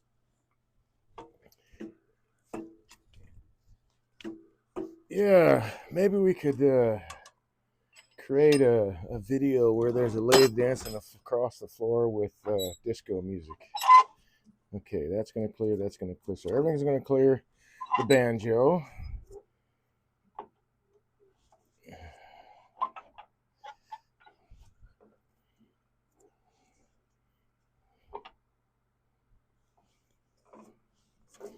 And all that's going to clear.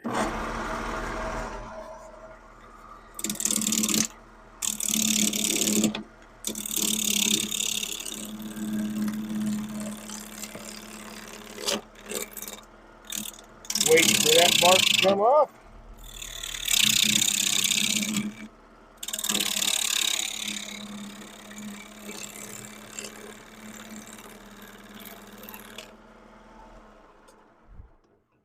Okay, so I got quite a few splits in here actually, but this is, well, they're starting to disappear, so maybe they won't be an issue.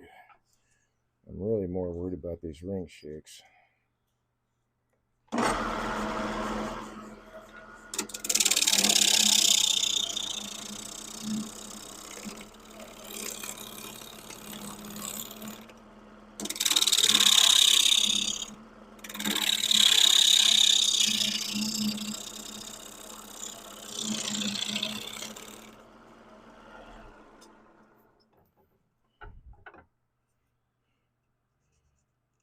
But they well, are they disappearing? I don't know. Let's take it down a little bit more. It might only be, I don't know, man. That one doesn't look like it's surface deep, but let's see.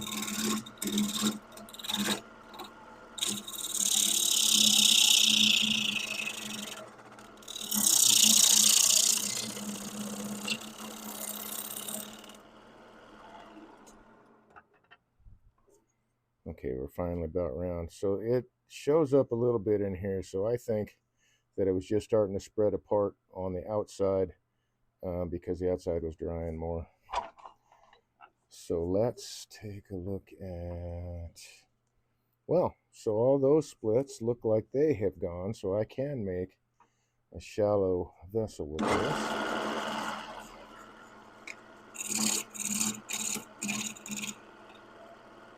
Why do I feel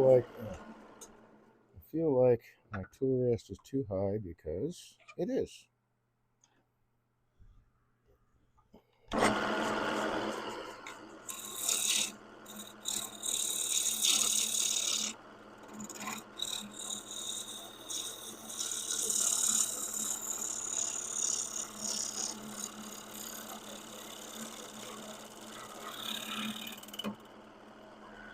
Now that should take care of, in theory. Ah, there we go. So that bit of pith split out. That wasn't the ring shake though. Surprisingly, that wasn't the pith actually. That was a couple of layers surrounding the pith that broke out, and there was a ring shake I didn't see there. That's what broke that out. Okay, let's see. There's natural edge, natural edge. Ooh, I'm starting to like that. Let's get this stuff off of here, shall we? Since I can't save it all. Pyrophorus said, pyro of hard, pyro of hard, pyro of wood, pyro of hard, pyro of wood. Build a builder said, howdy, howdy. Howdy, Treeway howdy. said, hello, random Hello. tinkerer said, Well, it's random. good Hey, evening, Random howdy, and Tinker, live. how's it going, man? I don't recognize the other folks. Try Ray Ray, I do. How you doing? Build a builder, I have not seen before in Pyrophorus. I'm sorry, whatever it says wood. Okay, so Build maybe. a builder said, what are you working on BUILDA for and whatnot?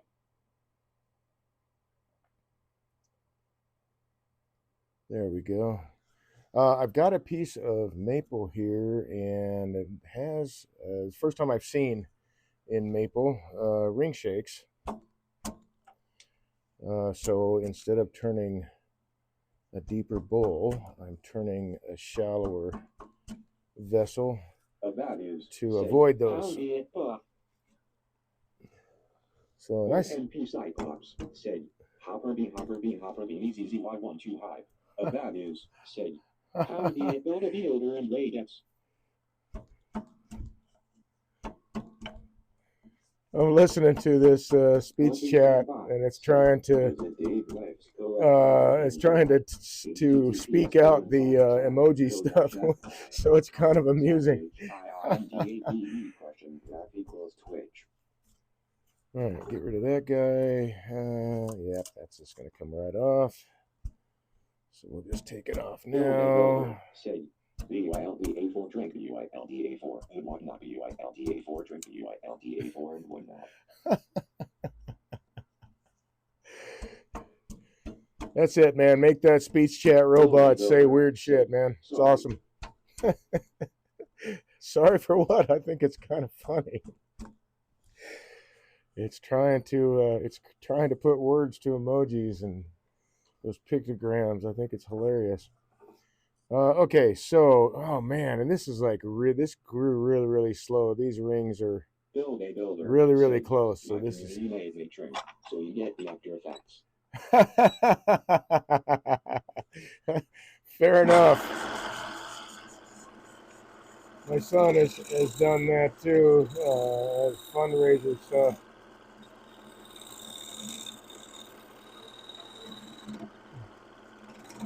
In fact, I was on that fundraiser, and yeah, I have to say I made my son drink.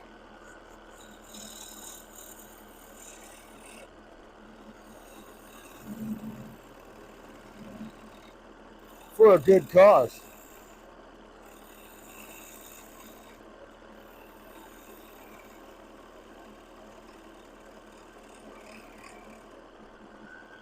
At the time, it was Children's Hospital in Oklahoma City. They were doing a gaming fundraiser for Children's Hospital there, and one of his things was there's so many with a donation. If you donate so much that he would take a drink, and so we got quite a few donations that evening.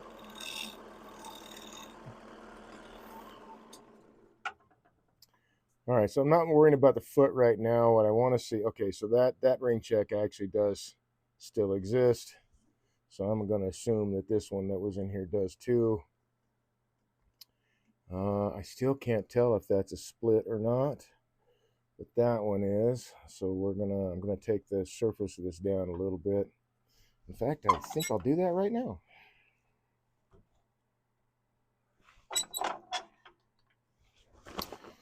I hope that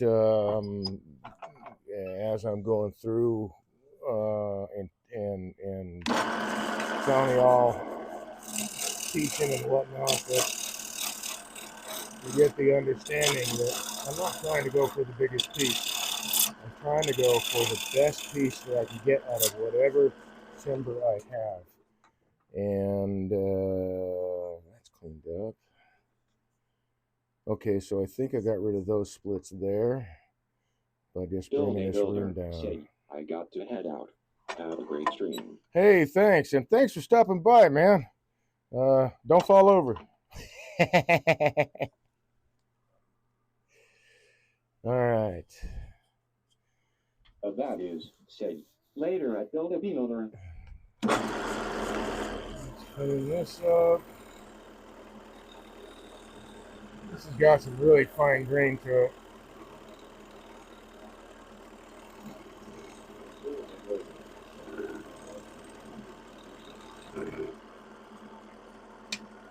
Ah, cool. All right. I hope you enjoy your evening.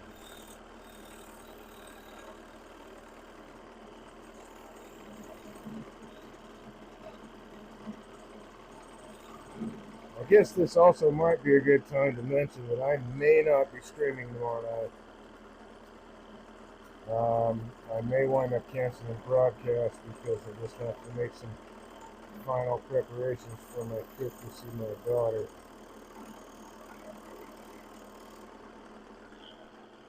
We'll see what happens.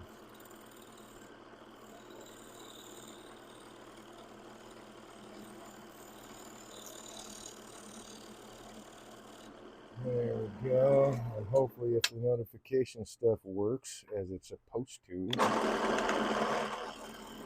we all will get those notifications.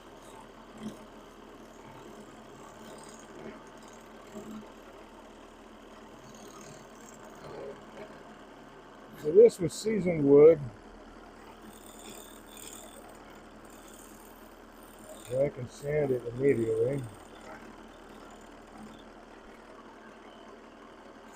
I have to wait for it to dry. Okay, now my next question is, do I want a flat, do I want a round bottom? Or do I want a foot?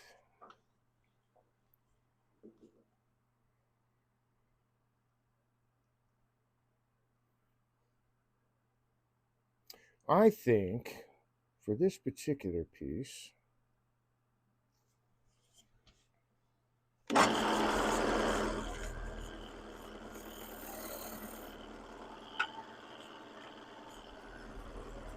I'm going to give it a fairly small foot.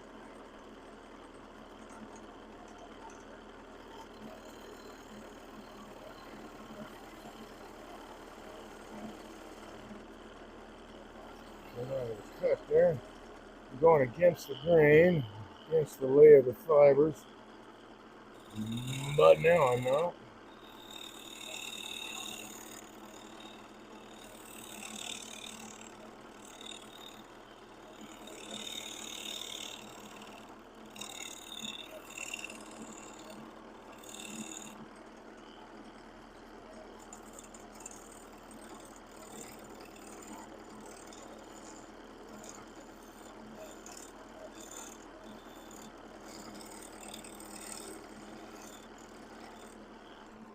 Let's see how that looks.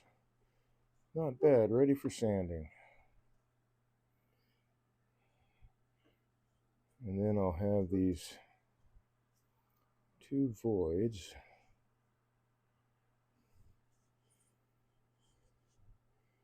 Yeah. That will work fine. Let's sand it. Time for the mask again. And I get to just friction sand it, so that will be nice too. Okay, mask up. Let's get a fresh piece of the abrasive of the proper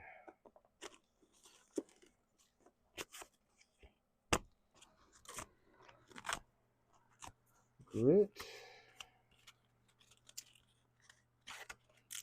Get rid of that guy.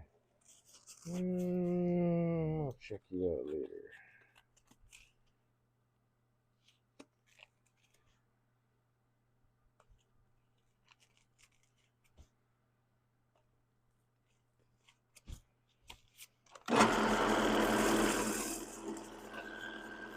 Got some glasses, Dave. Yes, please. Thank you.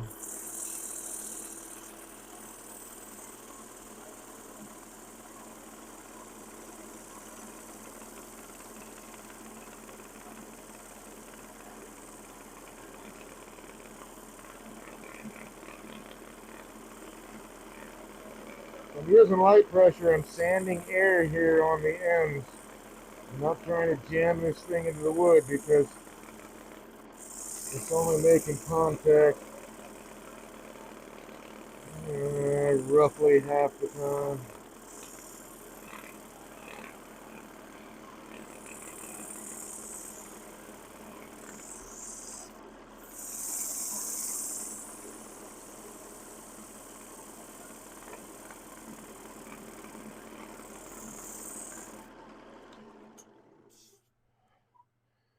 That's looking pretty good. Let's go to 220. After I clean it off. Really pretty grain. Definitely got the spalting process started.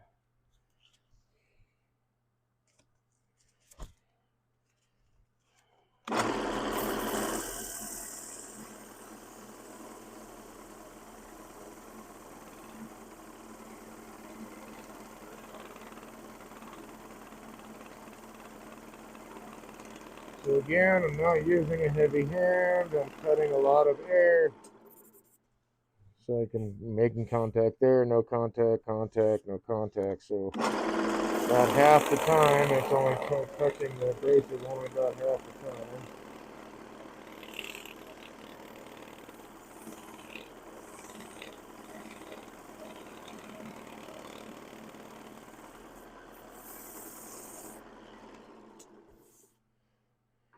Man, that looks really nice. I wasn't expecting that kind of grain out of it. Alright, got a little work to do here that I think is not going to go well by just friction sanding.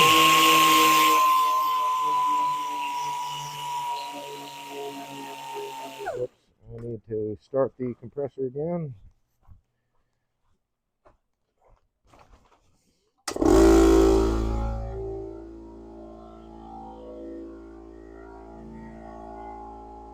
What do we got? It's 10 o'clock. Yeah, moving right along, man. Cool.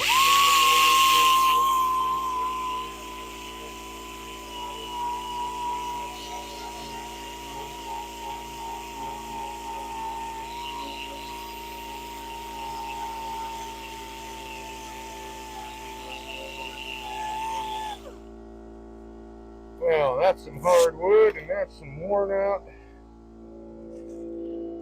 abrasive there. Let's see, there we go.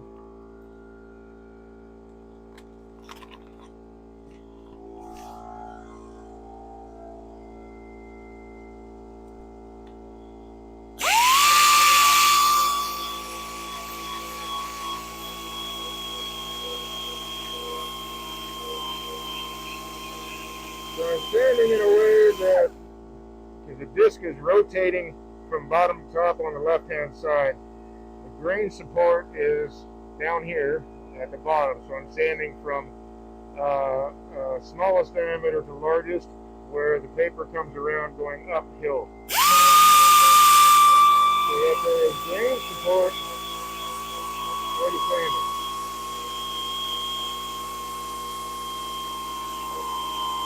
I've got a little bit of abrasive marks here because, I mean, sometimes no matter what you do when you've got that much air, you kind of just get those kind of skip marks.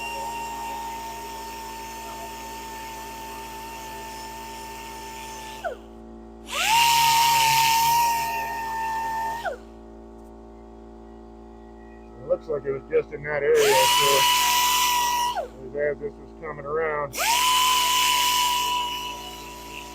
kind of bounced a little bit just because it was hitting air and then hitting solid wood. But this won't take very long.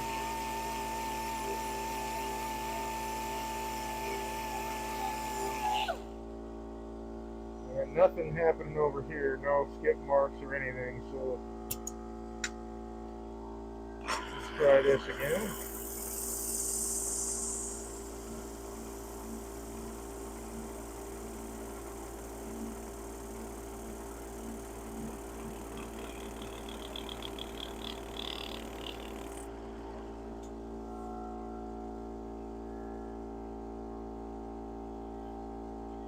Not bad. We'll go to 220.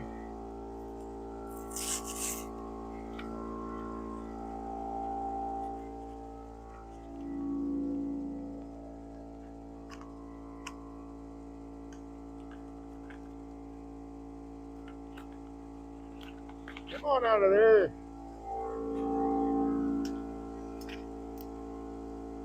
And I'll just go with friction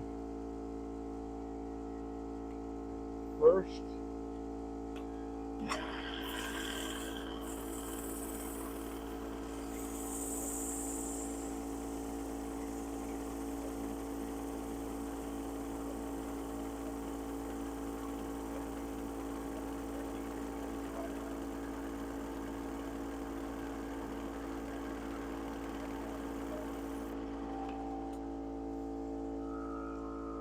No skip marks.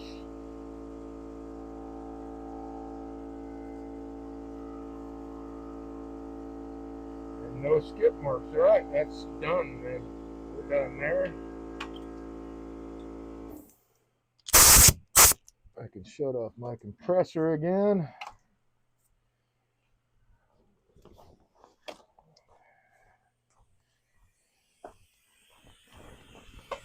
Like when I'm normally just, turning and not broadcasting, not streaming or whatever, I'll put earplugs in and just go. Doesn't matter if it's running.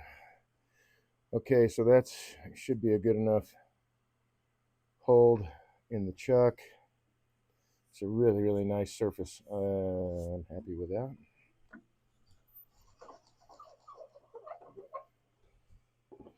So let's see about flipping this around with a chuck and making the bowl shape. With a whammer. There we go. Just lost a tool. Gonna go retrieve that. So that's two tools so far this broadcast have made a diving leap off of the lathe.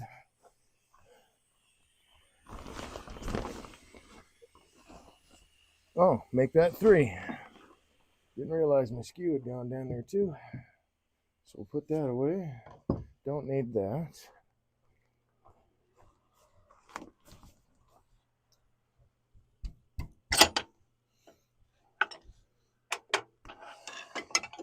Cool.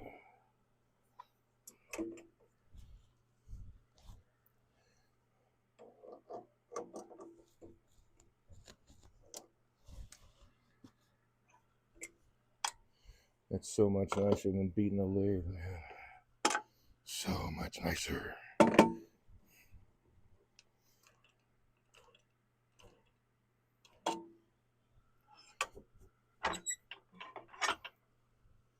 It's a lot of fine sawdust.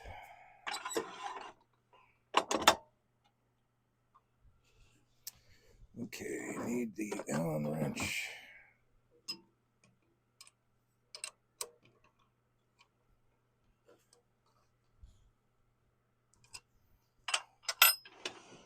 And I'm going to bring up tailstock just to start with, I think. But also to give me a third hand or finger or whatever. Get that really seated in there.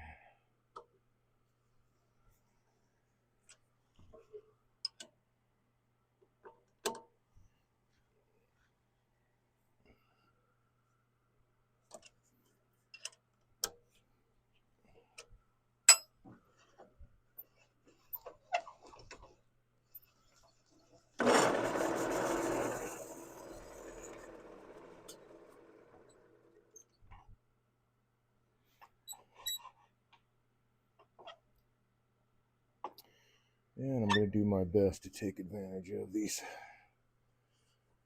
natural edges here. Let's see, that's still a good edge, but that's not. But I'm starting off with this guy, so I will wait to change my tool skills after I'm done here.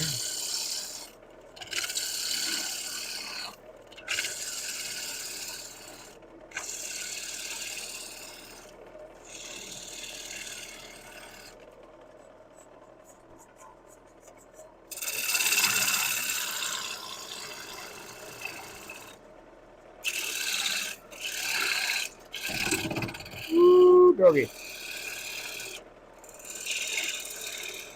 A little bouncing action there. Okay, time to change tool still.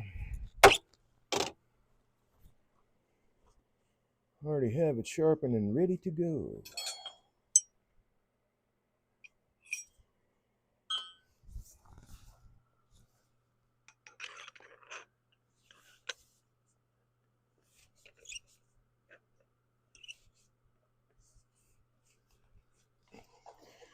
I really do like the idea of a quick change handle. I really do.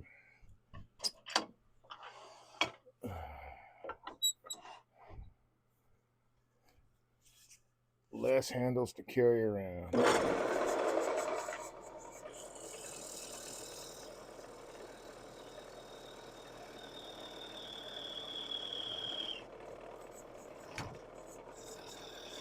So I'm going to lower my tool rest a little bit. It's still just a shade high, so we'll just go one full turn. Get rid of this elbow poker dude. Tree Ray say at building builder There we go. you call him P. Oh, yeah, right. Yeah. Made you drink.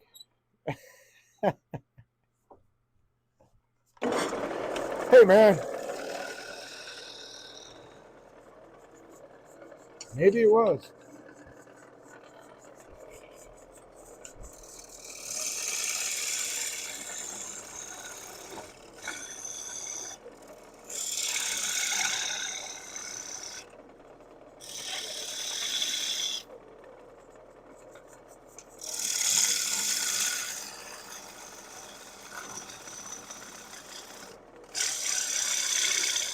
That might have been too heavy of a cut there.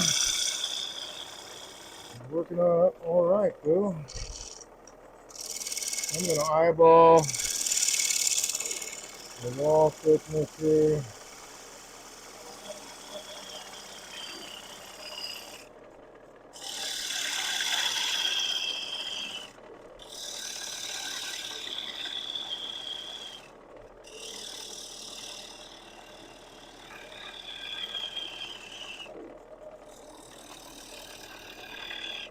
All the pretty shavings.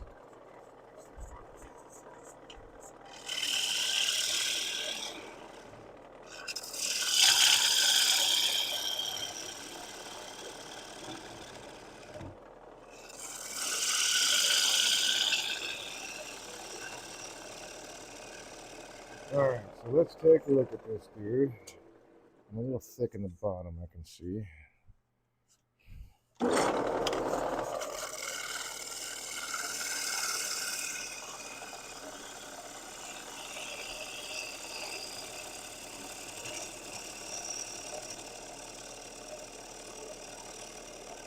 So I need to slow the movement of my tool as I go across the center because that's spinning a lot slower than it is out here. That's more like it. Okay, so I want to get into these guys. So this bowl is going to be a little bit thinner than this.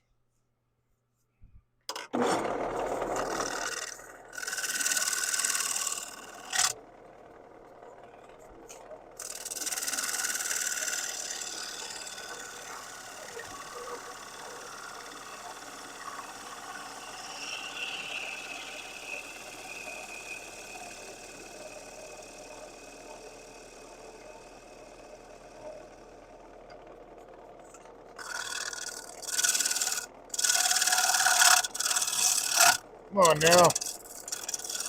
What the heck? Oh, it's because I'm too low.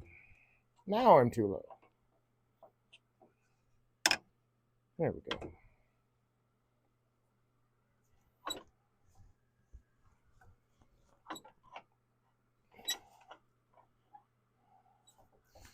Okay, everything clears. Yes, everything clears.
Sharp tools, man. Very important. Okay, that's an even wall thickness. Ooh, hey, look at that. So there's that. I don't know if you can see it in the overhead here. This little piece that was that ring check is trying to break out. So what I'm going to do is put a little bit of CA glue on that.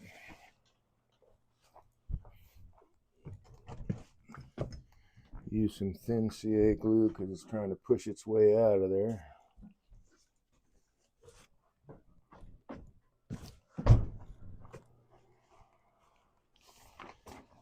And oh no. Okay. So I'll put it on this side since this is the side I'm actively cutting right now. Get rid of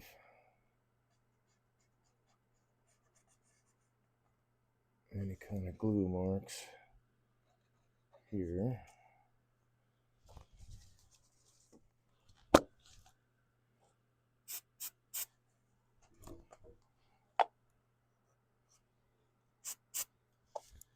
There we go.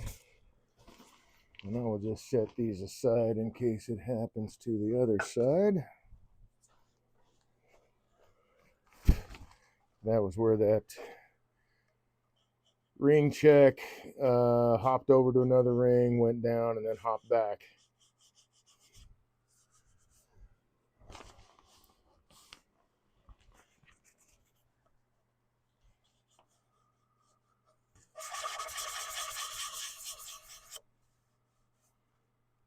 Straighten that out. There we go.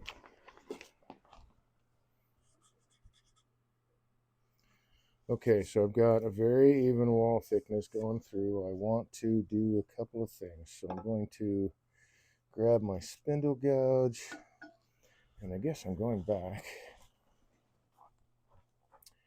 to get my negative rake scraper. And let's redress the burr on this guy.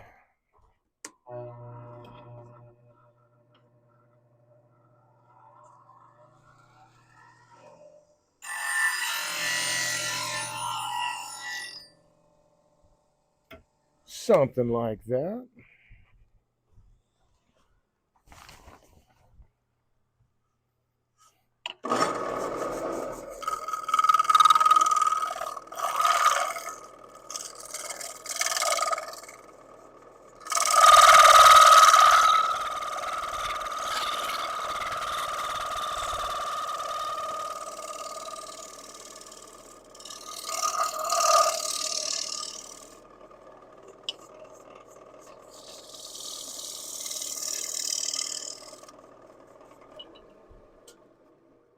And then I think I'm going to put some beads right up here.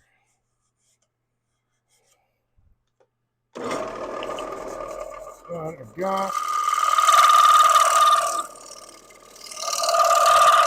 a little bit chatter marks on here that I'm just doing a really light pass across to get rid of in theory. Let's see how that's working. Oh, they're all gone. Okay, very cool. So now I'm going to set this thing up on edge and get a really sheer scrape with it.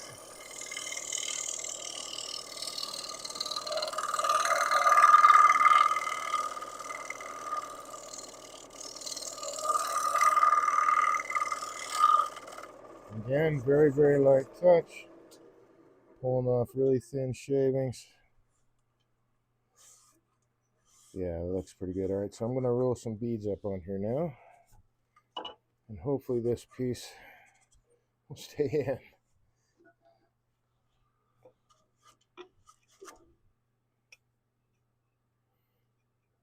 Ah, man, I can't. Yeah, grab another. That spindle gouge now is far enough along that I can't sharpen it any longer, so it needs to become another tool. There we go. So I'll use my detail gouge for this. And that'll work. So I think that what I want to happen, let's see, let's do this first. I don't want to do it that way. I'm going to do it this way. I was going to run my tool along that, but I think instead,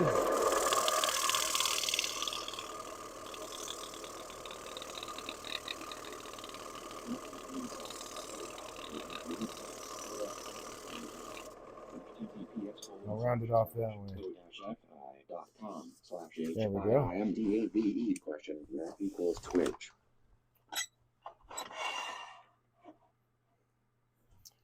Now I'll roll those beads. I think I'll put 2 beads in here. And I think I will start them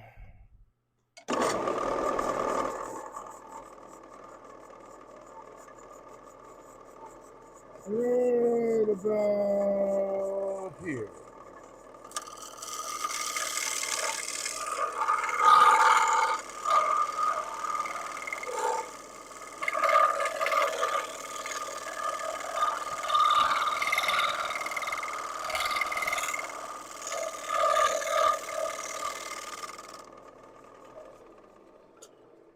Yeah. All right. Looking pretty good.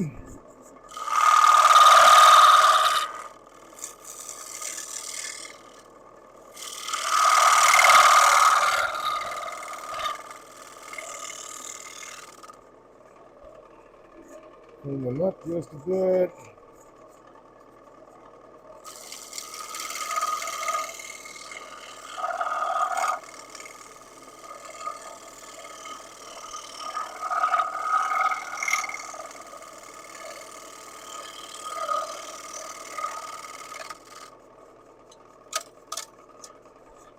And then sand that part. But before I do that, there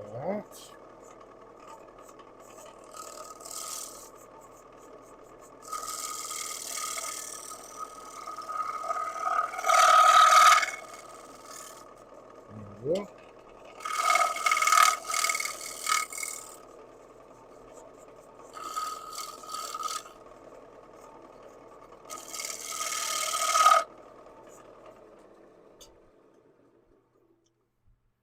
Yeah, that'll work.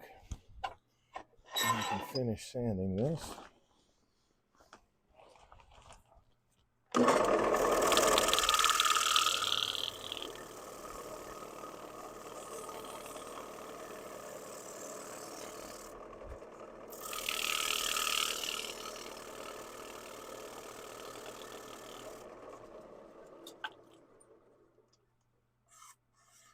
Nice edge. Let's put.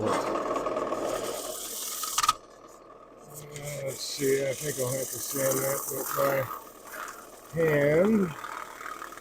Oh, maybe. Maybe not. Just have to apply the force in the right direction.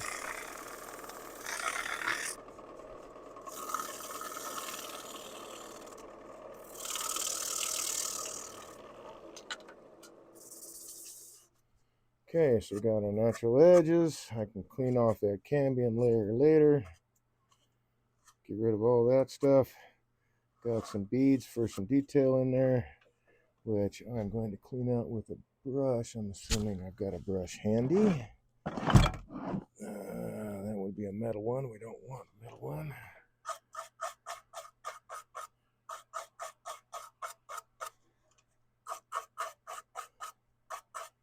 Nice and clean. Just the way I like it.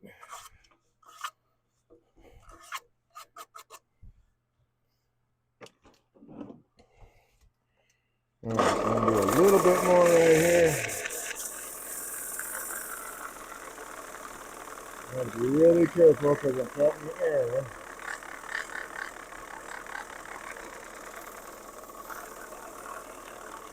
Alright. That'll do it. I shouldn't have put the brush away so soon.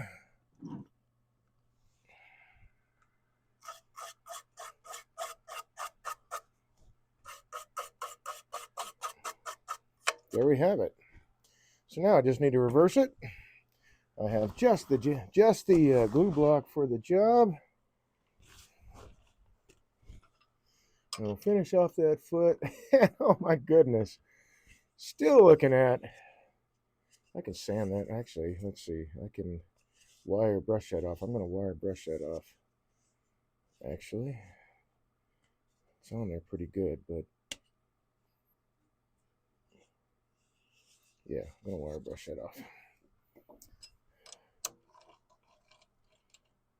Took me far less time than I thought.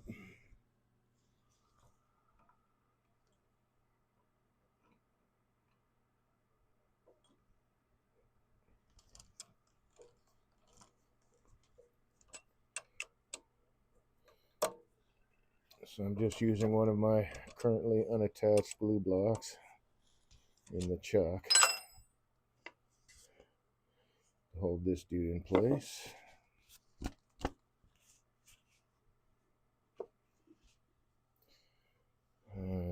Yep, I'll keep that. Okay, life center again.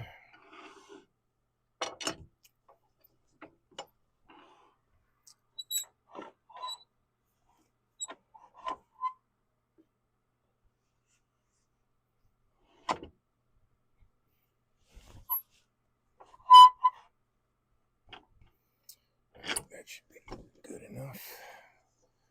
And now let's see about getting this dude centered up. Running true. Everything's going to clear. Running true. Cool. All right, so I want this to be tight enough from the tailstock that I can't do this. And just enough pressure to keep me from turning it. Let's see. Still running true, so we're good there. Still turn it on a little more pressure. Still turn it, a little more pressure. I just want enough pressure that the friction will actually drive it, but not burn into the wood. And I don't want to leave any indentations in there either. Let's see, let's grab the bowl gouge.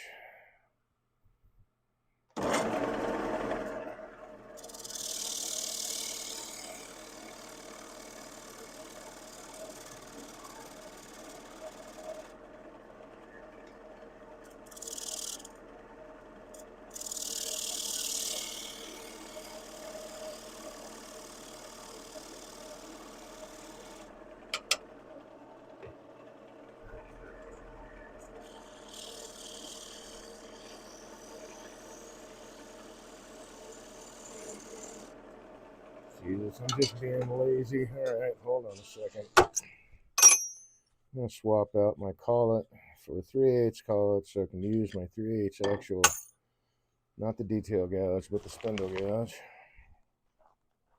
This is nice, but it works better for detail, and then also for smaller pieces it works. It's a much better experience.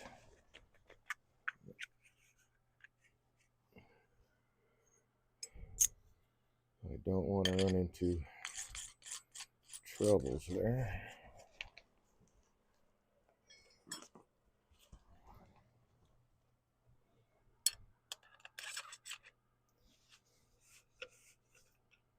So I'll use the quick change handle feature of this dude and get the right collet for that. There we go.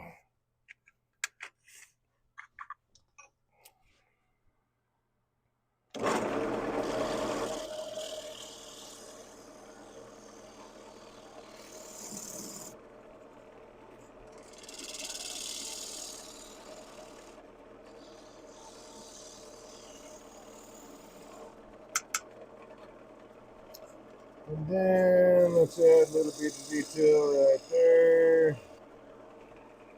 And then, how does that dude look? A little bit of cleanup.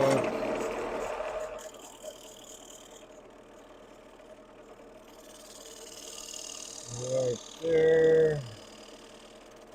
And that foot over a little bit.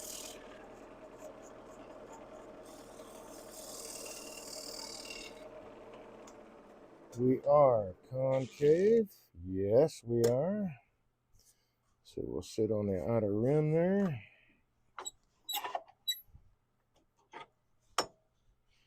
Move that aside. Move that aside.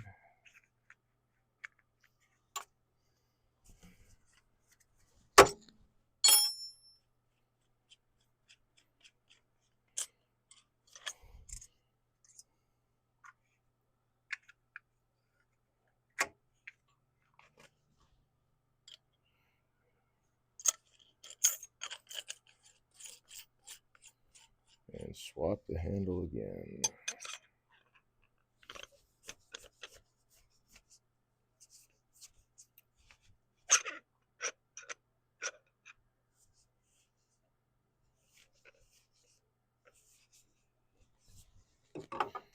These two away. Grab the sanding tool.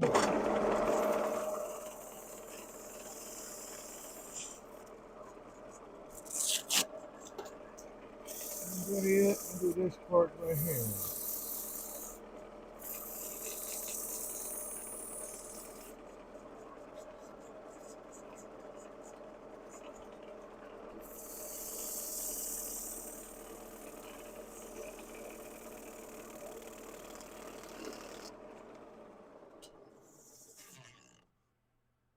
Groovy. All right.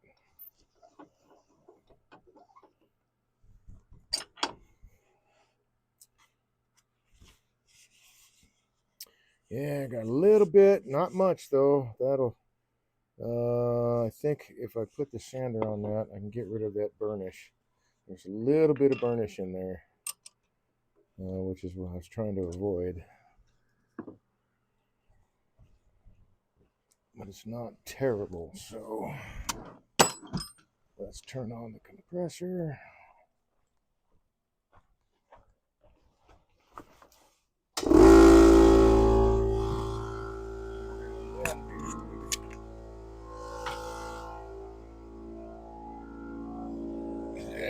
Right there.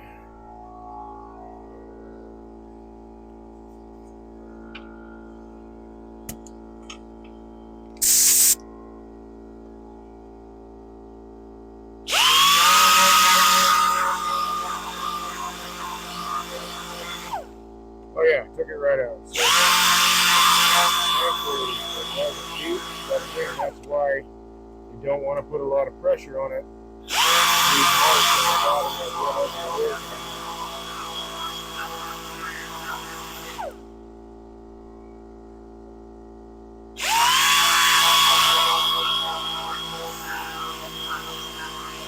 Unfortunately, not much sanding left, or later it's taken care of. But I do try to avoid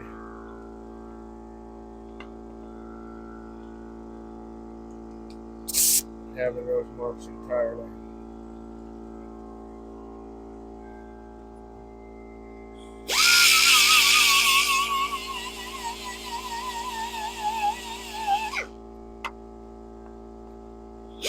However you want to move the little nugget tenon is up to you. I'm just using a real quick little sander here. Just to get rid of it. You can grind it off, saw it off, whatever.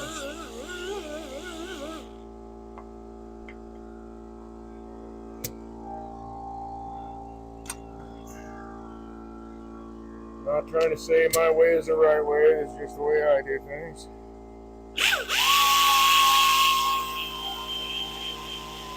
But I still follow as many of those rules as I possibly can at a given moment with woodturning. Okay, let's remove this guy.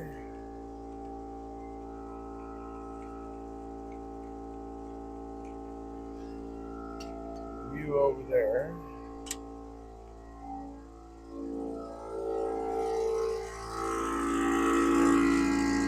Turn off the compressor, grab the Jacob's chuck because I want the wire wheel here.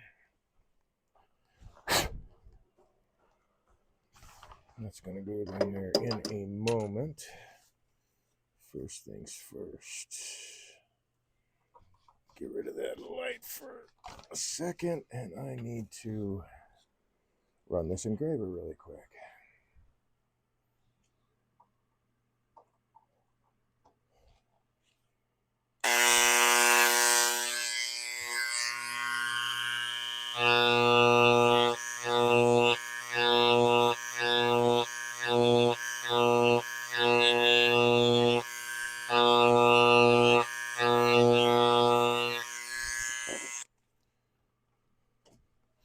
There we go. Ouch, that was my knee.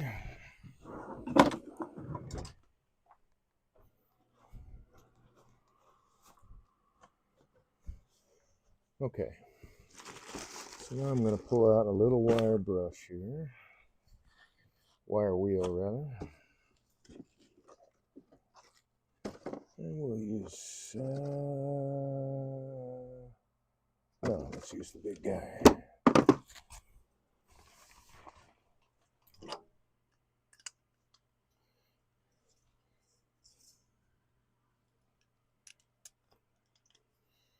We'll get this set up in the lathe. Try not to stab my fingers with brass wire.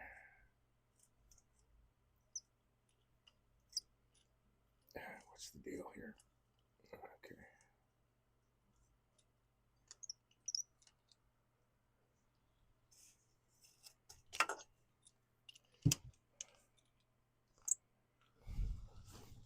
Oh!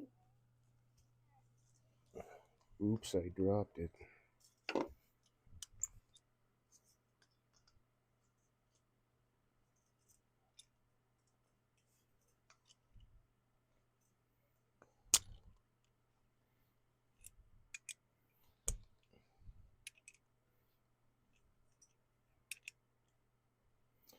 Well, I got blood on me from something. Oh, I got poked right there. Darn it. Oh well. It is what it is. Let's see, I need my little drawbar here, or whatever you want to call this little threaded piece that can keep that Jacobs chuck in place. I'm running at the slowest speed on my lathe right now. And I'm just going to wear away that canned iron wire, hopefully without bleeding on the piece. That's the goal anyway.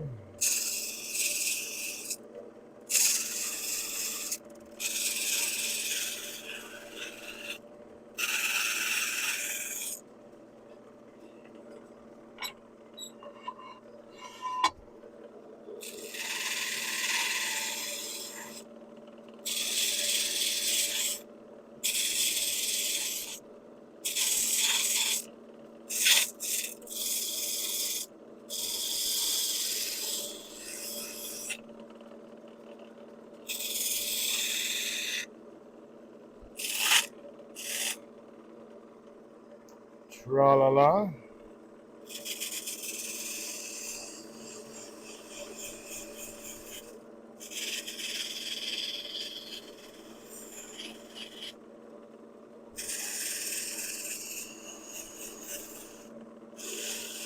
And it'll give that little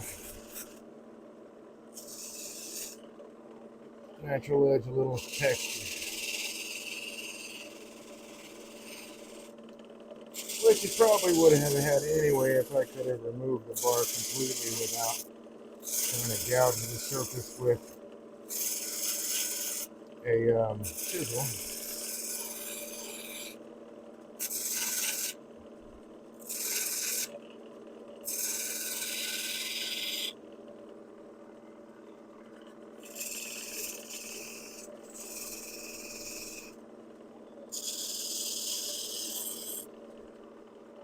Okay, I can put a little bit more here.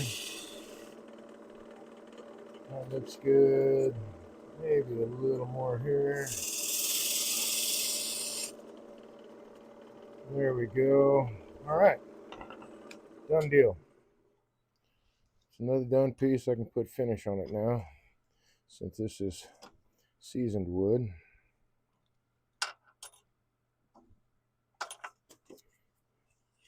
I do like the shape of that, though. That's kind of interesting. I'm going to make a little bit of an adjustment here.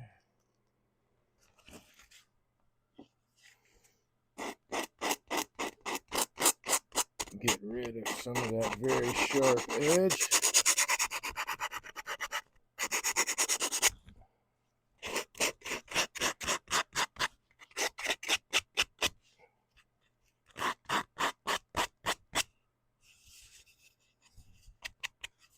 And hey, if I do it on one side, I might as well do it on the other.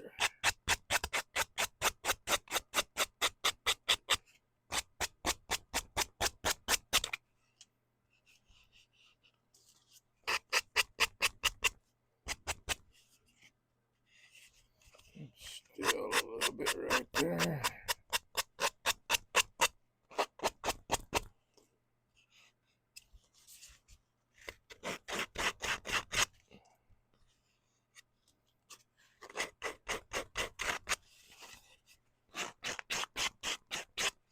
And there we have it.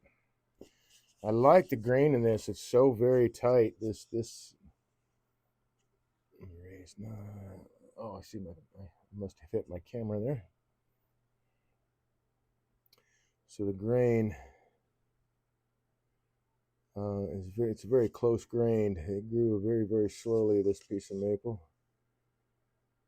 It's got a really gorgeous grain pattern, and then that spalting that's happening really kind of sets it off too. So I expect I'll be looking forward to that kind of popping out once the finish is applied.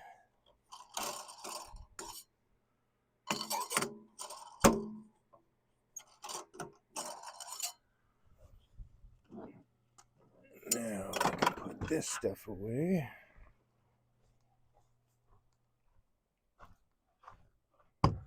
Boom, boom.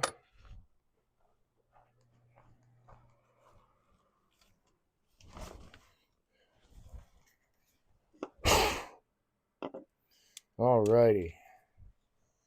Let's bring this guy up. That off. Go to that. Okay, groovy. Here it is. All right. Let's see what it looks like in this light. It's not super great, so I guess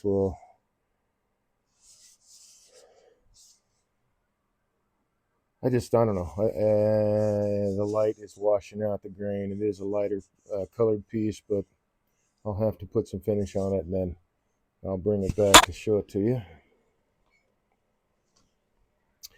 Okay, I'm going to call that the end of the broadcast. It's basically about 10 minutes left. If you have any questions or comments, I mean, you can do it, make them at any time during the broadcast. This is live and interactive, but if you haven't taken the chance and you've got a question, throw it out there. Do my best to answer it adequately. And if I don't know it, I'm probably know where you can go to find the answer. So if you came in at the very end part of it anyway, my name is Dave. I'm a woodturner.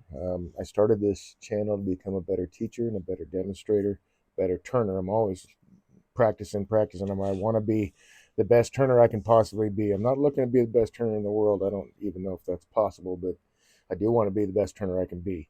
And I really enjoy helping other turners reach that goal to with their tool handling skills, finishing, I mean, whatever it is. I really enjoy working with other people. And the more that I repeat those things to other turners in my classes or demonstrations or whatever, the more it gets cemented in my own head. So that is a great feedback loop, internal feedback loop, I guess. It goes out, comes right back in, and gets more and more ingrained. And of course, the secret sauce: practice. I do a lot of it. it's fun for me, but it's kind of funny too sometimes because um, I've had quite a few pieces that like, well, this is a practice piece, and it turns out into something that's saleable art. So I approach every piece as basically a practice piece, and let's see what happens after that. Kind of listen to the wood, and hopefully everything comes together and works out, and all that kind of groovy stuff. Nothing is guaranteed. It is a natural product. Wood is a natural product. It is renewable. Um, but every piece is different, even on the same tree. There's no getting around that. But taking stock, stopping the lathe every so often, taking stock, taking a look at what's happening with the wood, will it's kind of like reading a book, right? You start at the beginning chapter, and as you read more and more, it reveals more and more of the story. Same thing with turning. The more you work into that shape and refine it, whatever that shape is, the more it tells you. You stop, you take a look at it, you see, oh, there's a split, or there's not a split. Everything's working great, or maybe it's not. I need to adjust. It's just like that. And why I prefer starting off between centers more often than not, because I'm free to move the piece around. Once it's in a chuck, it's locked into that orientation. Um, um, I mean, there's articulating chucks and all that. I don't have any of those. It's just a standard chuck, so it's in one plane. And once that is set, it's set, and I can't go back unless I completely rework the piece. So I really would rather start where I have the most opportunity and most options, and then work my way down to, you know, the the least amount of options, because I'm getting closer and closer to the form, the piece, whatever it is. Uh, but yeah, I mean, it really is just like reading a book. You start off at the beginning and work your way to the end, right? So, having said that, I really appreciate the support, folks. Thank you very much for joining me this evening. I always have a lot of fun turning. Yeah, I mean, honestly, even if nobody's around, um, but even if nobody's around, I keep a running pattern when I'm doing stuff like this anyway, just to practice presenting things. So I will often, when I'm turning, I will talk along the process because it helps me do it in when it's like live, being broadcast. And I'm a woodworker. I talk to my tools anyway, so it doesn't hurt. Anyway, I hope that you really enjoyed this broadcast. I hope you picked up some information that will help you improve your own turning in the future. I hope you stay friendly. I'm going to sign off now. I won't. I'm going to try to be back tomorrow night, but I probably won't because I'm leaving really, really early Thursday morning. So I got to do all my wrap up stuff tomorrow evening. Um, and I'm going to try really hard to be available next week, but I'll be visiting my daughter and granddaughter, so we'll see how that works. Maybe we'll go fishing and I'll stream that. That might be fun because my daughter can fish. That girl can fish. I taught all my kids how to fish, and she just has the knack for it, man. It's amazing. So hopefully we'll get to go fishing. It'll be a blast. She can outfish her dad and be happy with that, and poke fun at me and stuff, which is worthwhile. We'll see if that actually is what happens. But anyway, look for that. That might actually happen. It depends on where we're at, and because I won't have internet, I'll just have the cell towers to bounce stuff off of. So we'll see how that works out. But again, thank you for joining me this evening. Thanks for watching and tuning in, and thank you for the support. Please, if you find value in this, throw in a subscription. It helps the channel. Every little bit of that helps me to improve my equipment, um, add cameras, stuff like that, upgrades, whatever needs to happen. That's what it all gets spent on. Not that I have. I mean, we'll see when Twitch cuts me my first check. But anyway, stuff like this when I'm streaming or demonstrating, whatever, that money goes to improving this. So thank you again. I hope to see you guys soon. Most likely will be next week. But we'll see what happens tomorrow night. Check your notifications and take care, folks. Good night.